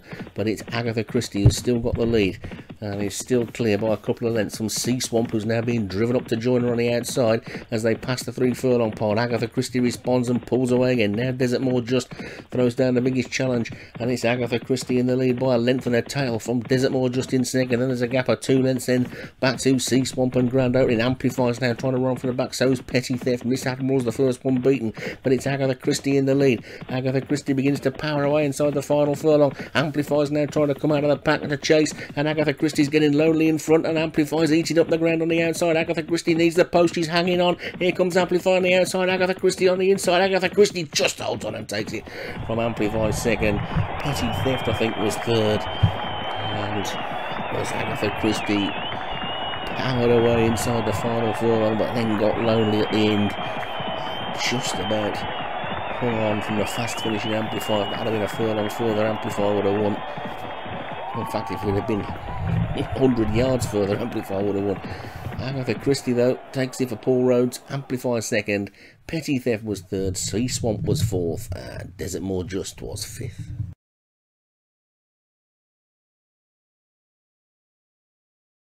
So it's the first leg of the autumn double. Next then, the Cambridgeshire 1 mile 1 furlong at Newmarket, Court Chapel, Darren Thompson, Bush Wine, David Robertson, Spin Sugar, Joshua Sutherland, Rumour Garden, Leon van Rensburg, the Queen of Green, Obi-Wan, Nainital, Martin Keynes, Juventus, Carl Arrogante, Come Taste the Band, Martin Leedham, Bombardier Wilson, Graham Clutterbuck, China Doll, Kevin Minahan, Spack Bowl, Jules Hughes, Hollywood Hinton, Derek Hinton, King Festival, Darren Howes, Raffia Star, Paul Fisk, Blaupause, Molliette Surfer, River Namesake, Ben Benici, The Risky, Colin Clark, Dark Moon, E. Farrer, King Achiever, Doug Warren, Pavonis, Stu Gray, Berlusconi, Jamie Hopkins, Field of Dreams, Tom Perrin, Burgundy Sky, Mazad Mystery, and Star of Need is Craig Mullen.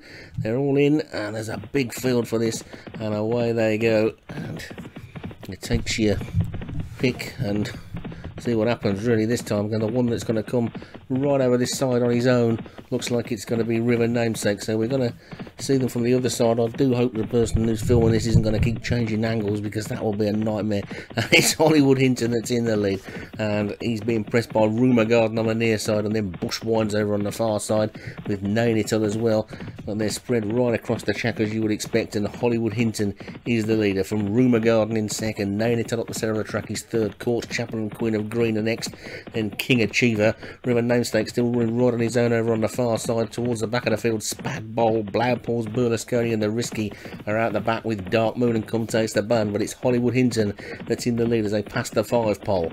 Hollywood Hinton in the lead, then from King Achiever in second, then comes Nainital, and Courts Chapel's making a forward move. It's difficult to tell whether the one over on the far side is in contention. He looks like he might be River Namesake, but he's got a race all by himself.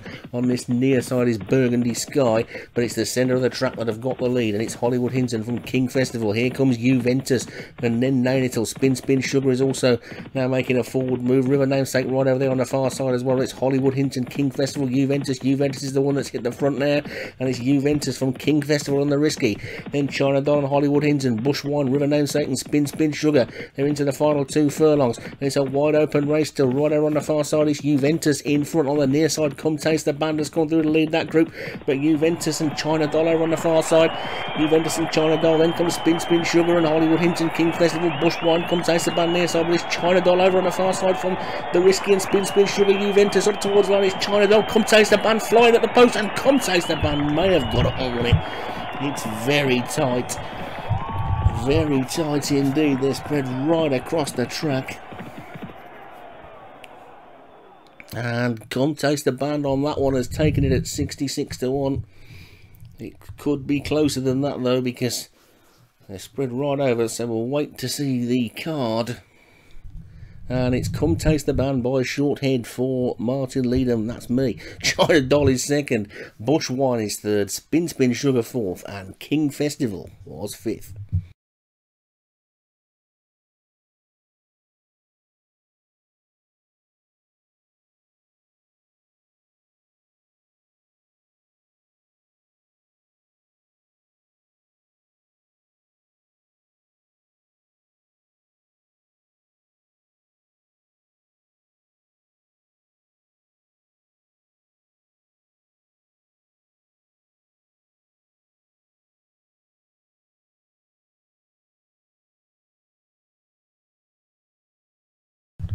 So off to air next then for the Air Nursery. This is a mile and 2 furlongs, class 3, 0 to 90. Top one is Care, Martin Cairns, Princess Nina, Joshua Sutherland, Freeze the Secret, Kevin Minahan, Purple Records, Martin Leadham, Dan's Girl, Darren Howells, Provercelli, Blake Acid, Horwithy, James Follis, Risky Rayon, Colin Clark, Ice Sky, Stu Gray, It's Only a Pickled Beetroot, Craig Mullen, Market Leader, E. Farah, Sir Doug, Derek Hinton, and Sri Lanka, Jamie Hopkins.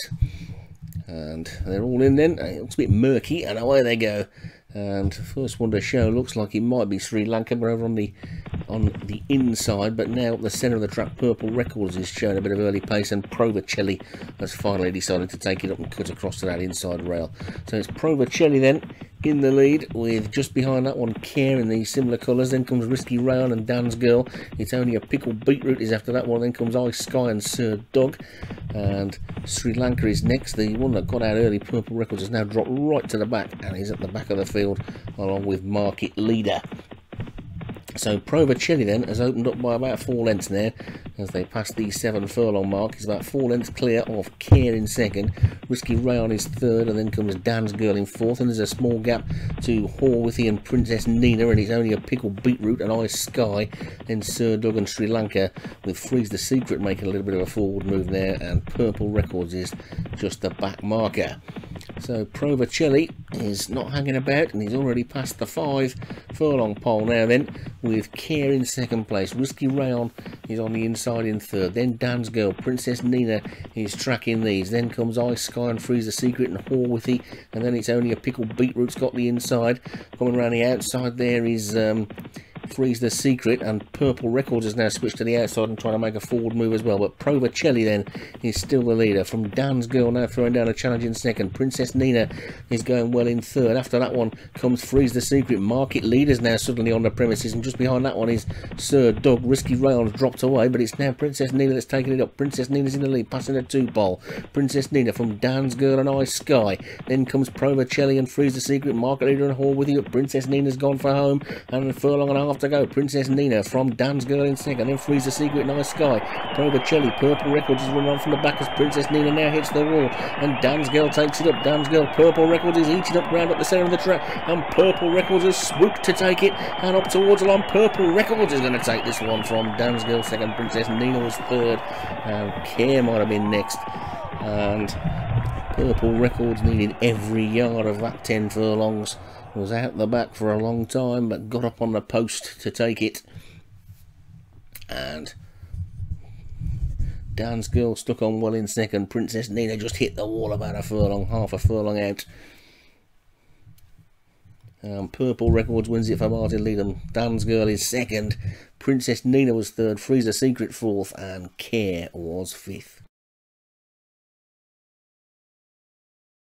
So it's the WH Gold Cup, not the William Hill Gold Cup, isn't it? It's a 6 furlong sprint, 0 to 110. There'll be a big field for this. Orange Winter, James Shea. Twisted Transistor, Joshua Sutherland. Red King is Darren Thompson. Get a Fix, Leon Van Rensburg. Ivanhoe Penang, Tom Perrin. Liam Brady, Carla Regante.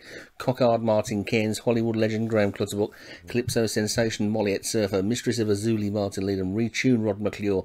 Warren Place, Mayorzad Mystery. Warren Oates, Derek Hinton. Landlark, Kevin Minahan. Primdew, Alex Cherry. Moss Credential, Doug Warren. Intuit, Obi-Wan. Ice Warrior, Ben Benici. And Tiger Bite, Jamie Hopkins. They're all in, and this is going to be fast and furious, and away they go. And I would say with this race, spot your own and keep your eye on it, because I can't guarantee to get them all in. And Retune is probably just the leader. Liam Brady always likes to be up on the front, doesn't he? And Landlark over on the far side.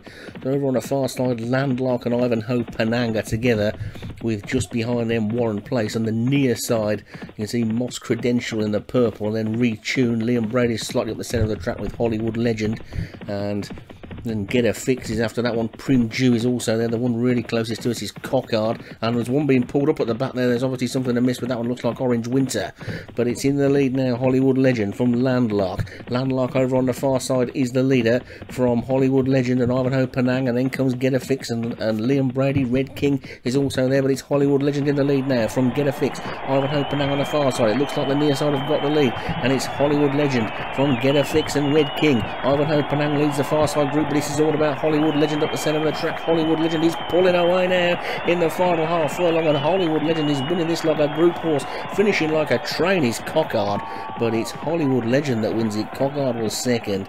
That was a pretty impressive performance from Graham Clutterbuck's Hollywood Legend to take it. Cockard was second. Get a Fix third. Warren Place was fourth. Another good place for Mayorzad Mystery, who's surely having his best day in the league so far, and Ivanhoe Penang was fifth. Orange Winter, you can see, was injured and pulled up.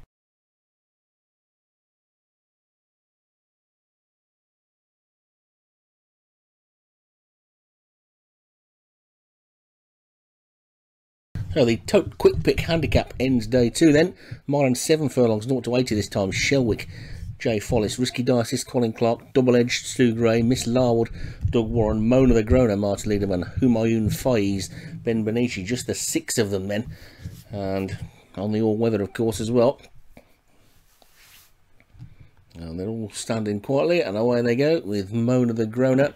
Not the one closest to us, it's the other one in the in the purple colours, Double Edge. So it's Double Edge that's the leader then, from Mona the Groner in second, and then comes Humayun Faiz. It's a rather bizarre race. We've got 6 runners, and we've got 2 in purple silks, and we've got 2 in the blue with the white epaulets, and then we've got 1 in just the blue, and then we've got another one in a different shade of purple. So it's going to be fun, this one, but luckily we should know which one's which. So Double Edged is the leader then, and Humayun Faiz is second. Miss Larwood is third.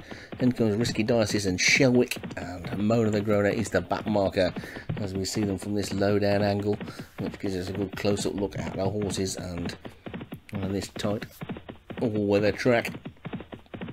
Double Edged has got a clear lead from Miss Larwood in second.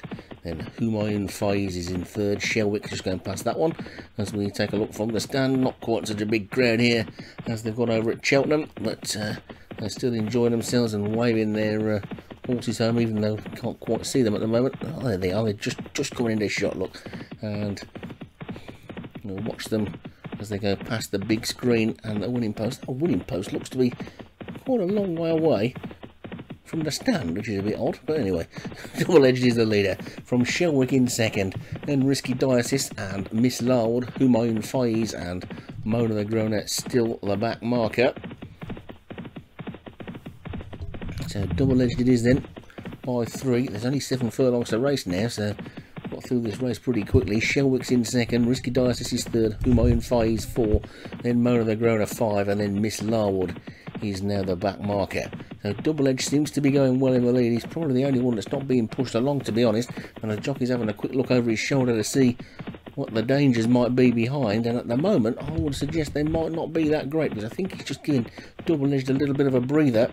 He keeps having a look, and I think he'll probably press the button when he feels as though he needs to, but at the moment he's comfortable in front. Shelwick is back on the bridle again in second.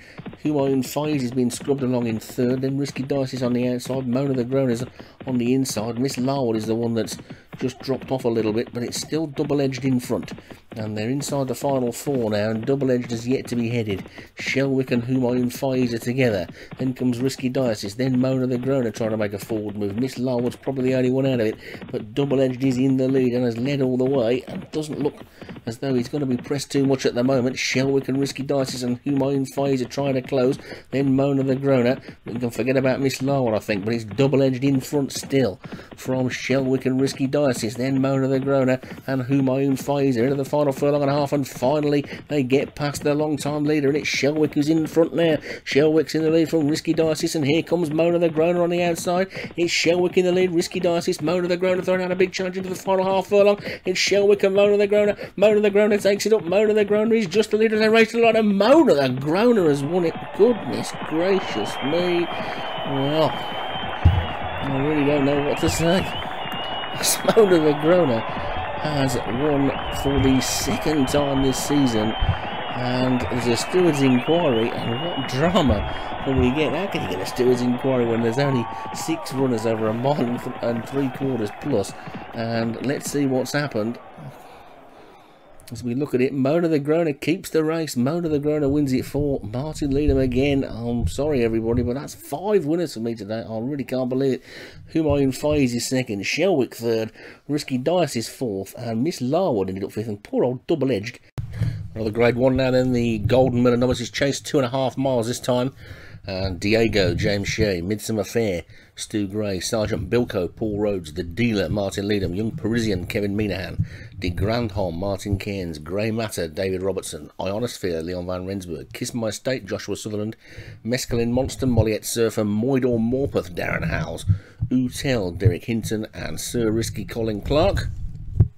So one of the hottest favourites of the week then in Sergeant Bilko, who looks almost like a penalty kick, this one for him, but there's some good horses in competition, and they go towards the first of the 16 fences, and they're all over it safely with Utel in the lead. So Derek Hinton's Utel is going to be the early leader then from De Grandhomme. Sergeant Bilko already well placed in third, and we've lost one already there. That's Kiss My Estate that's gone. So that was one of the dangers to the hot favourite that's crashed out at the second fence. So oh, and Utel nearly went as well there, so 1 or 2 shoddy jumps, and Utel is the leader. De Grandhomme is second, Ionosphere is third, then Sir Risky and Grey Matter. Mescaline Monster is after that one, then Sir Risky and Diego, Moidor Morpeth, and The Dealer, Sergeant Bilko, Young Parisian, and finally Midsummer Fair.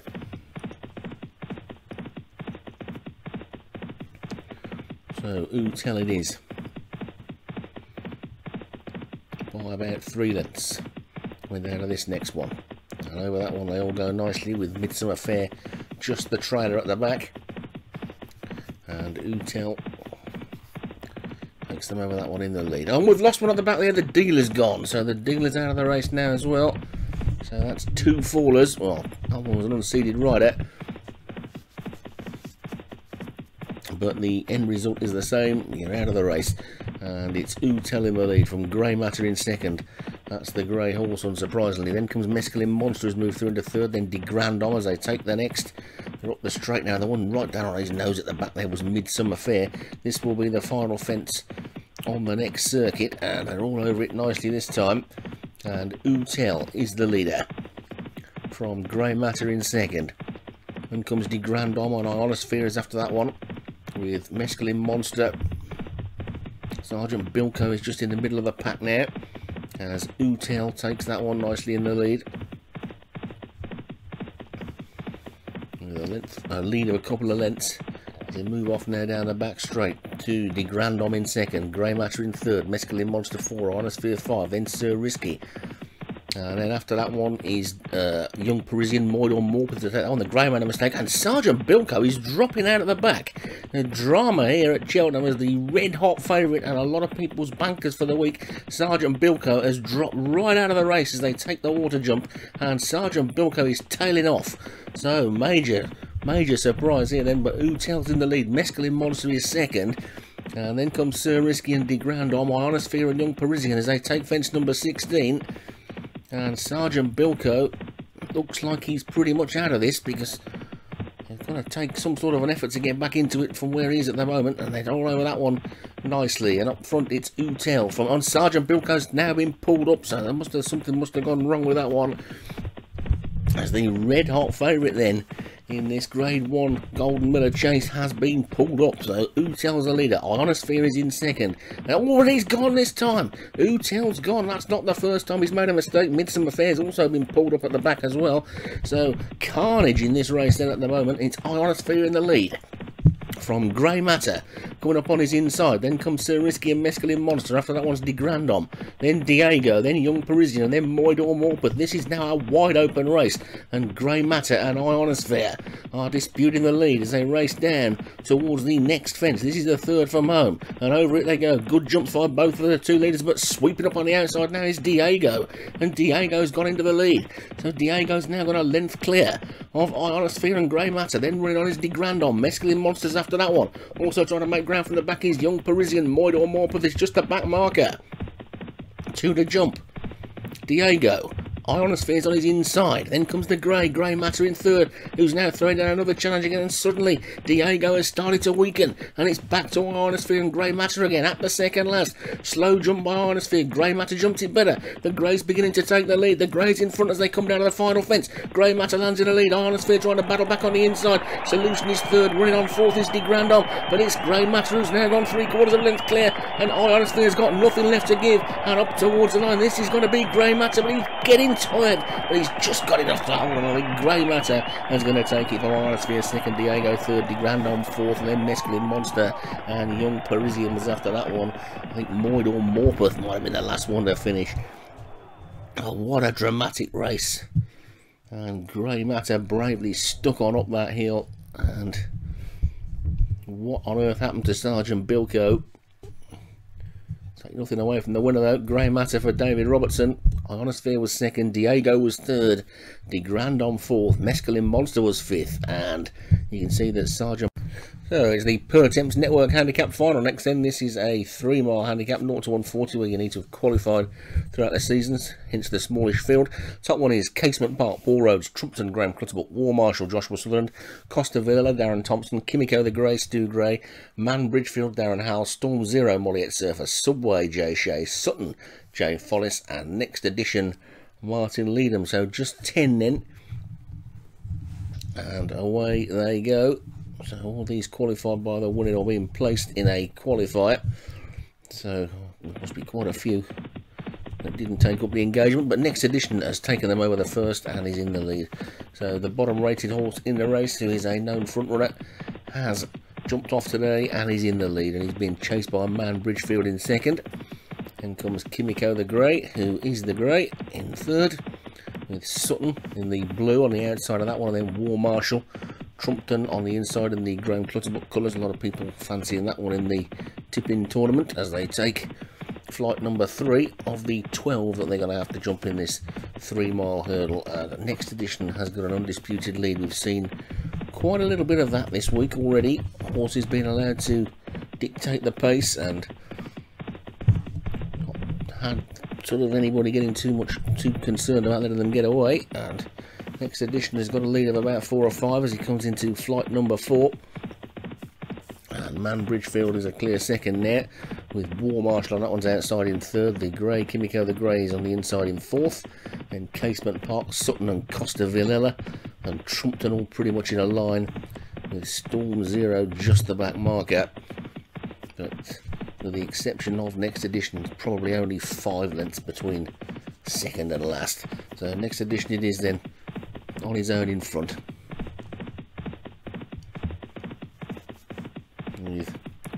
War Marshal in second. Kimiko the Grey third. Man Bridgefield, Casement Park. And pull to the outside. And Costa Vanilla just the back marker as they take flight number 5, and Storm Zero's gone at that one. So Storm Zero was a faller at that flight. And Next Edition continues to lead from War Marshal second. Kimiko the Grey is next, then Subway. Casement Park's on that one's outside as we see them from the other side again, and you can see that the rain stopping has brought a few more of the Cheltenham faithful out of the bars and the enclosed areas as you see them now come up the straight, and this flight of hurdles will be the last on the next circuit. Next Edition will hope to be in that position on the next circuit, with War Marshal chasing in second, Subway is third, Trumpton is 4, and then Kimiko the Grey is 5 and Casement Park is 6. After that one comes Sutton and then Man Bridgefield, and finally Costa Villela just the back marker. So uphill towards the next flight then, and Next Edition bowling along happily in the lead, about 6 lengths to War Marshal in second, and Costa Villela is being pulled up at the back of the field. So Next Edition then maybe setting a stronger pace than we thought. It comes down to flight number 7, skips over that one. The rest of them are over it okay as well. Trumpton's now moved through into second, with Kimiko the Grey going well in third. Then comes Subway and War Marshal, Man Bridgefield and Casement Park, and then Sutton as they take flight 8. And Next Edition's lead is being cut now. It's probably only 3 lengths now, with Trumpton and Kimiko the Grey heading the chasing pack as they take flight number 9. That's the 4th from home. Kimiko the Grey jumped out a little bit slowly and lost a length or 2, but Next Edition is still the leader with 3 to go, and still just over a mile to race. And Next Edition is in front, as he has been right from the outset, with Subway and Trumpton and Kimiko the Grey. His nearest pursuers over flight number 10, that was the 3rd from home. Casement Park's now been shuffled down to the back of the field, and it's still Next Edition in the lead. Subway's gone second, Trumpton is 3rd, Kimiko the Grey 4.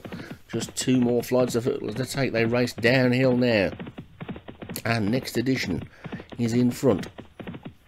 Lead down to 2 lengths though. Looks like the field are preparing to swamp him at the moment. He's being pushed along by the jockey. He's still in front. 2 to jump. Just over 5 furlongs to go. Next Edition, Subway, Trumpton, Kimiko the Grey, Man Bridgefield, then War Marshal and Sutton, and finally Casement Park. He wouldn't rule anything out just yet, but Trumpton is the one that's looming up on the outside of Next Edition as they take the second last, and Next Edition jumps it well. He's still a length clear of Trumpton. Then comes Subway, who looks to be going well. Kimiko the Grey is now making a move on the outside, and Next Edition will not be denied at the moment. They can't get past him with 1 flight of hurdles to take and just over 3 furlongs to race. It's still Next Edition from Kimiko the Grey, and then just there, Trumpton had to be snatched up, and the jockey's not got anywhere to go at the moment. He's going to need a split or a switch, and it's Next Edition and Kimiko the Grey racing down towards the final flight together. The Kimiko the Grey on the outside, Next Edition on the near side, behind them is Trumpton, then comes Man Bridgefield and Subway down towards the final flight. Kimiko the Grey gets into the lead, Next Edition finally gives up the lead, over it goes in there, but now Next Edition's jumped back into the front again. It's Next Edition from Trumpton and Kimiko the Grey, these 3 past the furlong pole. It's uphill all the way home now. It's Next Edition being pressed by Trumpton and Kimiko the Grey. Next Edition still holding on the inside, but Trumpton's beginning to get his head in front. Trumpton and Next Edition, Kimiko the Grey on the inside up towards the line. This is going to be just Trumpton's going to take it, and Next Edition is second, Kimiko the Grey's third, Man Bridgefield was 4th, and that was a tight finish after 3 miles, and Trumpton's just got up. I think a lot of people were on Trumpton in the tipping contest, and Trumpton takes it for Graham Clutterbuck. And only really led in the shadow of the post, didn't it, that one? It's Trumpton for Graham Clutterbuck. Next Edition was second, Kimiko the Grey was third, Man Bridgefield was 4th, and War Marshal was 5th.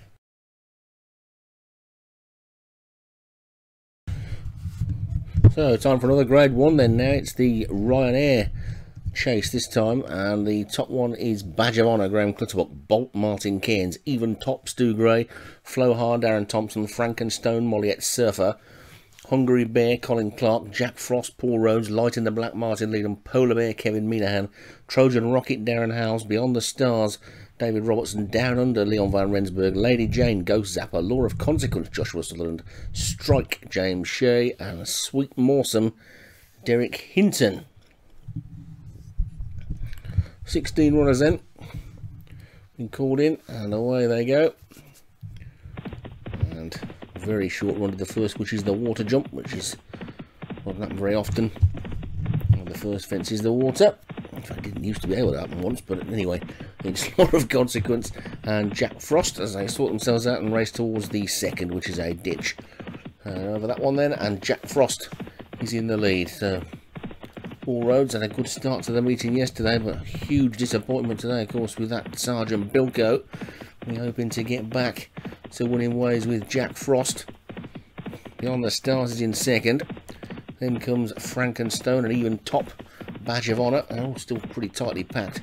Want to sort themselves out with Sweet Morsome, just the back marker, as they take fence number 4.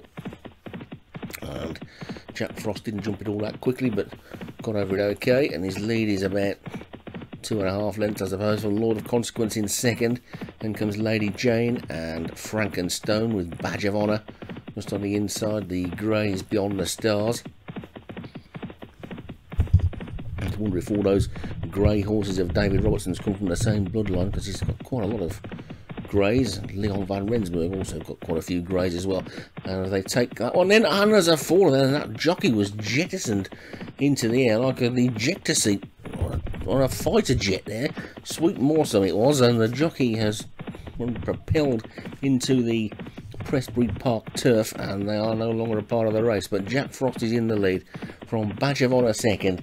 Law of Consequence is third, Strike is fourth. Then comes Beyond the Stars and Even Top, and Frankenstone and Hungry Bear, as they race past that ambulance, which might need to drive back to that fence where the jockey of poor old Sweet Morsome was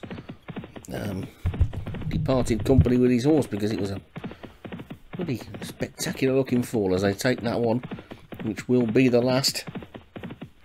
Next time we get a look from the top of the stands as we see them swing out left-handed with one complete circuit to go, and Jack Frost is the leader from Strike in second, and Beyond the Stars is third, and Even Top is 4 as they take that one.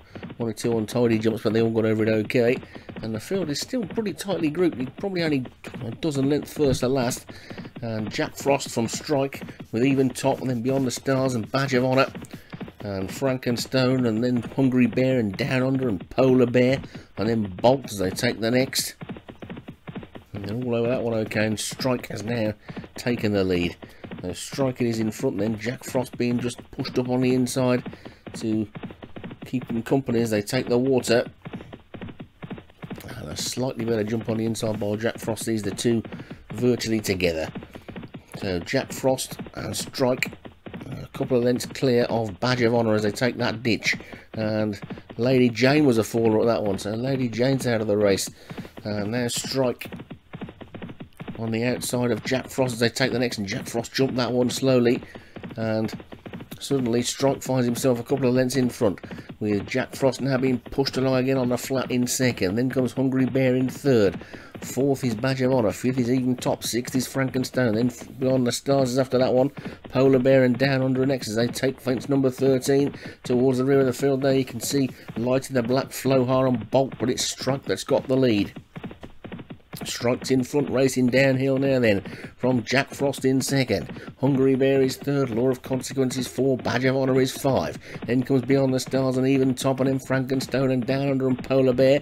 Light in the Black's making a forward move, then Trojan Rocket, Flohar and finally Bolt. And they've got 3 to take, this is the third last. And over they go, and it's Jack Frost and Strike still together. And what a ding-dong battle these two. They're now about to be joined, though, by Law of Consequence, and it's going to be a three-way go as they come down towards the second last. Chasing them in fourth is Beyond the Stars. Then comes Down Under an Even Top. Also trying to run it again is Badge of Honour. And they're down towards the second last now then. And Jack Frost is still just in front, but he's got Law of Consequence on one side. And he's got Strike on the other. And chasing still is Beyond the Stars and Badge of Honour and Down Under. Down towards the second last then, and over it they go. And Jack Frost landed in the lead, but Law of Consequence is going well in second. In third place is Strike, running on in fourth, and they jump the final fence. Then now it's Jack Frost, and Jack Frost is starting to pull away. Jack Frost has now got 2 lengths clear. They're racing well inside the final furlong. Jack Frost, Law of Consequence is not making any impression on him, and Jack Frost is being eased down. The jockey had a little look over his shoulder, then he decides to give the horse a backhander, and now he decides to salute the crowd. Strange antics on the jockey, but Jack Frost has won it. Strike was second, I think, and Law of Consequence might have gone on to be third. It was, in fact, it was Jack Frost that won it for Paul Rhodes. Law of Consequence was second, and third place was Strike. Down Under was fourth, and Beyond the Stars was fifth. So it's time for the Stayers Hurdle. Next then, 3 miles this time. Grade 1 again. Phase Coup, Ben Benici, Fur Cone, David Robertson, Galileo, John's Jumpers, Gavin, James Shea, Higher Ground, Martin Eden, Rusty Gusty, Colin Clark, Seek the Pearl, Graham Clutterbuck, Seneca, Martin Cairns, Shylock, Leon Van Rensburg, Sympathy for the Devil, Joshua Sutherland, Uddy Ndoli, Derek Hinton, Black Dog, Jared Tutt, Born Angel, Paul Rhodes, Mr. Darren Howes, Normandy Invasion, Molliet Surfer, and Twister Thunderstorm, Darren Thompson. So another big field then, 16 of them, and away they go. And towards the first of the 12 flights, and over it they go. This is of course exactly the same trip as the Pearl Attempts final that we had earlier in the day, and Born Angel is the leader. So Born Angel is going to lead them in down towards flight number 2, with Phase Coup in second. Take that one nicely. You can see they're really tightly packed again, as they have been quite a lot today. Seneca just the back marker, but no more than a dozen length off the lead, and Born Angel takes us to flight 3 with a lead of a length and a half. And we've lost one at the back there, and that's Mr. So that's Darren House's horse that's fallen at that one. So Born Angel shows the way home to Phase Coup in second. Then Twister Thunderstorm's gone into third. Galileo is next. Then comes Shylock and Black Dog and Fur Cone. And then Normandy Invasion as they come to flight 4. And they're all safely over that one as well. So a third of the jumping done inside the first 5 furlongs then. And Born Angel races downhill with a clear lead now of possibly 3 or 4 lengths to Phase Coup in second, and then Twister Thunderstorm is third. Then comes Fur Cone in the David Robertson colours, with Galileo just on that one's inside. Shylock is just behind them. Then Black Dog and Normandy Invasion. We've got 3 in very similar colours. Black Dog, Uddy Ndoli and Shylock, all in that dark blue that is normally Leon Van Rensburg's colours. I think that one of them is Derek Hinton's Uddy Ndoli, and Black Dog is, I think, Jared Tutt. So Born Angel's in the lead then. From Phase Coup in second, Fur Cone is third, then comes Higher Ground. Galileo has moved into third now as they come past the stands. They've still got another complete circuit to go, and it's Born Angel in the lead from Phase Coup in second. And Higher Ground has gone third. Galileo 4, this will be the last of the next circuit, and over it they go, with Seneca still just at the back. So we'll see them pass their stands now, then, and it's Born Angel in the lead. From Phase Coup is second, Galileo 3 and Higher Ground 4, then Normandy Invasion 5 and Twister Thunderstorm 6 and Fur Cone 7, and then Uddy Ndoli is 8, Black Dog is 9, Shylock is 10, then comes Sympathy for the Devil, Gavin, Rusty Gusty, Seek the Pearl, and I was going to say finally Seneca, but Seneca is being pulled up at the back of the field. So Seneca's not going to go out on the final circuit then, and Born Angel is going to lead them into flight number 7. Still clear in the lead, yet to be headed, I think, from Phase Q in second. Galileo appears to be going well in third. Higher Ground is close up in fourth. Then comes Twister Thunderstorm and Fur Cone and Black Dog, Normandy Invasion, and we're losing another one at the back there. That looks like Rusty Gusty is being pulled up this time. So Rusty Gusty out of the race. That might be Colin Clark, but it's Born Angel in the lead over flight number 9. And Born Angel from Galileo. A little over a mile to race and 3 more flights of hurdles to negotiate, and Born Angel in front from Galileo in second. Phase Q on the outside is third, then Fur Cone and Twister Thunderstorm, and then Black Dog and Higher Ground and Shylock as they take that third last. And Seek the Pearl is now shuffled right back to the back of the field, and Born Angel is still in front. Phase Q in second. Twister Thunderstorm on the outside has gone into third as Galileo has just dropped back a little bit on the inside. Fur Cone is tracking that one's every move. On the outside of that one is Sympathy for the Devil, who's getting a bit closer. Shylock is next, and suddenly Black Dog has come through to challenge Born Angel. There's Born Angel and Black Dog as they race towards the second last. And we're losing Higher Ground at the back now as well.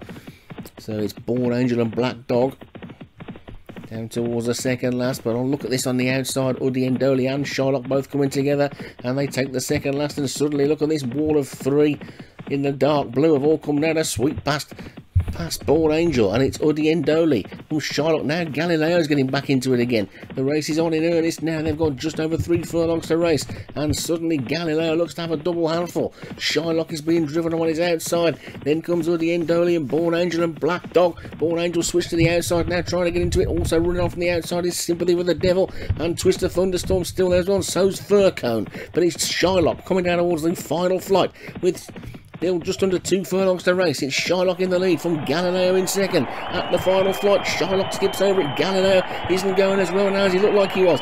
Fur Cone is back in third. Black Dog is 4. This is Shylock. Shylock races into the final furlong. He's in the lead. He's being chased by Galileo, but Galileo is making no impression on him whatsoever. And this is going to be Shylock who's going to call towards the line, and Shylock's going to take the stayers hurdle. Shylock wins it from Galileo second, Fur Cone third, Black Dog was 4th. And it may have been Sympathy for the Devil after that one. And it's Shylock for Leon van Rensburg, Galileo second, Fur Cone third, Black Dog was 4th, and Sympathy for the Devil was 5th.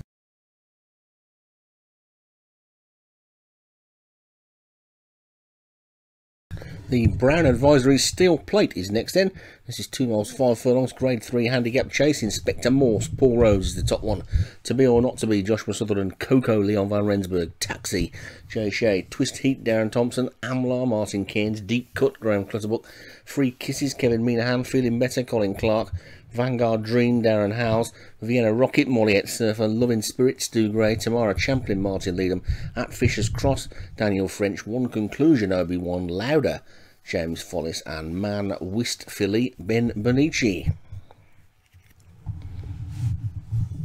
And away they go.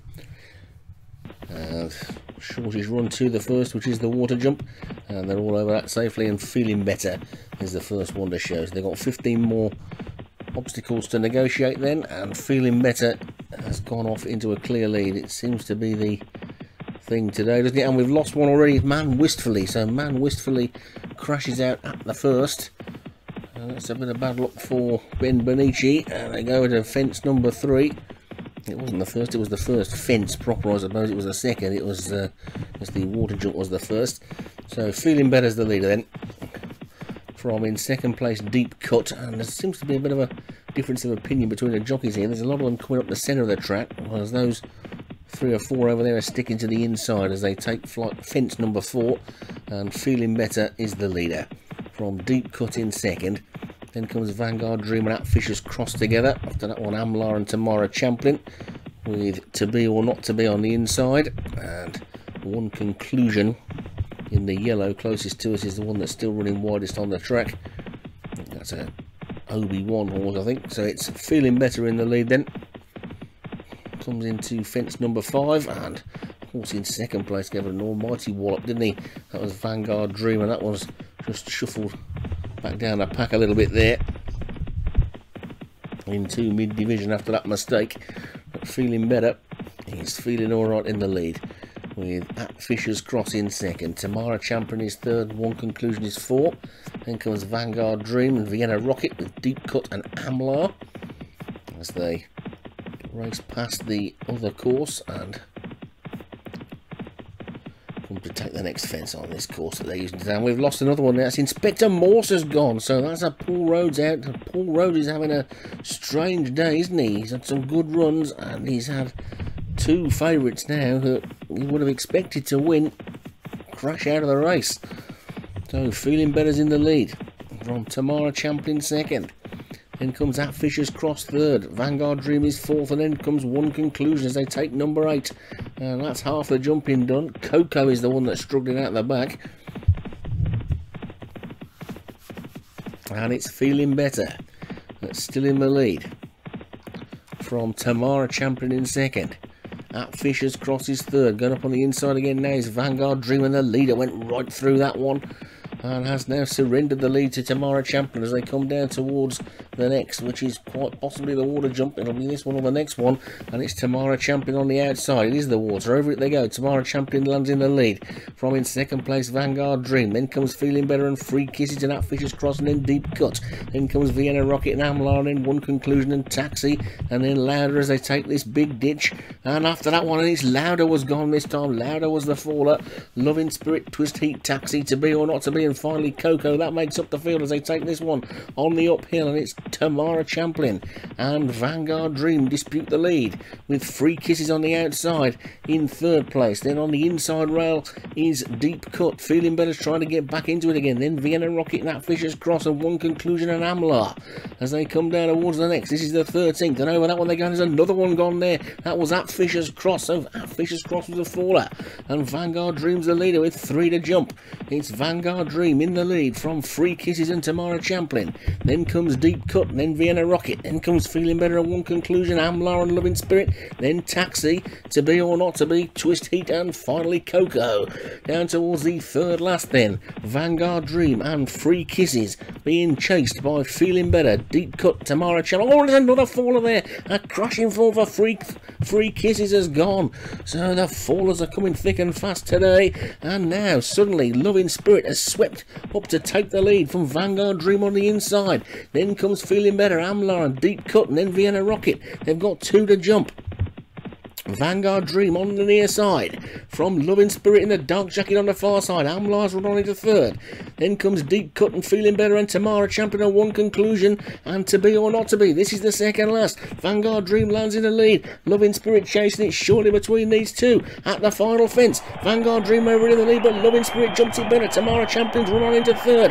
It's still Vanguard Dream. Vanguard Dream trying to hold on. Half a length for the good into the final half furlong. It's Vanguard Dream from Loving Spirit. Loving Spirit's trying to wear him down, and Loving Spirit's beginning to get up on the outside, and Loving Spirit is going to get up and win this by a length from Vanguard Dream second. Tamara Champion was third. It was close to a fourth between Amlar and Deep Cut, and well, heartbreak there for Darren Howells, but Loving Spirit for Stu Gray takes it. Vanguard Dream is second, Tamara Champion was third, Deep Cut was fourth, and Amlar was fifth. So dramatic finish again then, and that's the final race of day 2. Then is the Troll House Stud Novice Hurdle, 2 miles and 1 furlong. Cherry on Top, David Robertson. Fetard Lady, John's Jumpers. Prisoner Cell Block H, Paul Rhodes. Aprisida de Guarnia, Darren Thompson. Ashkelani King, Doug Warren. Coven, Graham Clutterbuck. Eternal Reasons, Leon Van Rensburg. Gonna Find a Miracle, Martin Leader. Maggie Mini, Carl Arrogante. Necromonicon, Molliet Surfer, and Rainer, Martin Cairns. And as always, I always say this, but Rainer is in the rain again, so always seems to happen, and you can't beat an old joke, can you? So anyway, Cherry on Top and Aprisada de Guarnia are going to dispute the lead as they come down to the first of 8, and Aprisada de Guarnia is going to be the one that lands over the side in front and racing down towards the second. Has now surrendered that lead to Cherry on Top. So Cherry on Top then for David Robertson takes it up and quickly goes 4 clear. and they're sorting themselves out behind, finding out where they want to be, and they all seem to want to be pretty close to the pace at the moment, because the back marker is just Ashkelani King, and that is about 4 lengths off second. Now they come down to the second, which will be the last next time round, and it's Cherry on Top that leads from Fetard Lady in second. Then comes Rainer and Necromonicon and Aprisada the Guarnia with Cover, and then Gotta Find a Miracle the Grey. Maggie Mini is after that one, and Ashkelani King and Prisoner Cell Block H, and finally Eternal Reasons. So mixed fortunes today for Paul Rhodes at the back there with Prisoner Cell Block H. How's his day going to end? Cherry on Top up the top for David Robertson is the leader. Going down towards flight 3, and skips over that one nicely with Fetard Lady in second. Fairly certain that John Morgan hasn't a winner yet, and that is a major surprise if that's the case. And Cherry on Top is the leader. From Fetard Lady in second, Rainer is third, Maggie Mini is fourth, then Necromonicon, is next. Then comes Coven and Gotta Find a Miracle. Ashkelani King is after that one as they take number 5, and the one that didn't jump that all that well was Rainer. So Cherry on Top leads as they approach the final mile. And Cherry on Top has got a lead of about 3 lengths to Fetard Lady in second. Maggie Mini is going well in third for Daniel Taunton, Carl Arrogante, Blake Acid in next place, and the back marker now is just Prisoner Cell Block H, but it's Cherry on Top in the lead from Fetard Lady and Maggie Mini, and the Prisada the Guarnia and Cover and Rainer, and then Necromonicon, Gonna Find a Miracle, Eternal Reasons, Prisoner Cell Block H and Ashkelani King as they're racing downhill towards the second last flight on day 2 in the final race. They're going quick this festival meeting, and Aprisada the Guarnia has now come to challenge Cherry on Top for the lead. Coven is going well in third, then Maggie Mini in fourth, and there's a gap to Rainer who's running on. Fetard Lady's coming under pressure as they take the second last, and Fetard Lady's going backwards, and could this be another major shock today as the unbeaten Fetard Lady now looks under strong pressure, and up the top it's still Cherry on Top and Aprisada the Guarnia. They've only got 1 flight to take, they've got 3 furlongs still to race, and it's Cherry on Top from Aprisada the Guarnia. Then comes Rainer and Coven, Maggie Mini, Prisoner Cell Block H been run on from the back. Fetard Lady's trying to get a second win, then Eternal Reasons, Necromonicon and Gonna Find a Miracle. Ashkelani King's tailed off, but they're coming down towards the final flight then in the final race on day 2 of the Cheltenham Festival, and it's Aprisada the Guarnia and Cherry on Top together. Fetard Lady's now moved into third, but has got so much to do from that position, and it's Aprisada the Guarnia from Cherry on Top. They're nip and tuck, there's nothing wants to give away, but it's Aprisada the Guarnia is just beginning to get the upper hand. Prisoner Cell Block H is running into third, Fetard Lady's beaten, but it's Aprisada the Guarnia who takes it at the line from Cherry on Top. Prisoner Cell Block H, Rainer, the field will trail back to Ashkelani King, but it's a win for Aprisada the Guarnia for Darren Thompson. Cherry on Top was second, Prisoner Cell Block H went on to be third, Fetard Lady was fourth, and Eternal Reasons was fifth, and a day of shocks at Cheltenham ends there.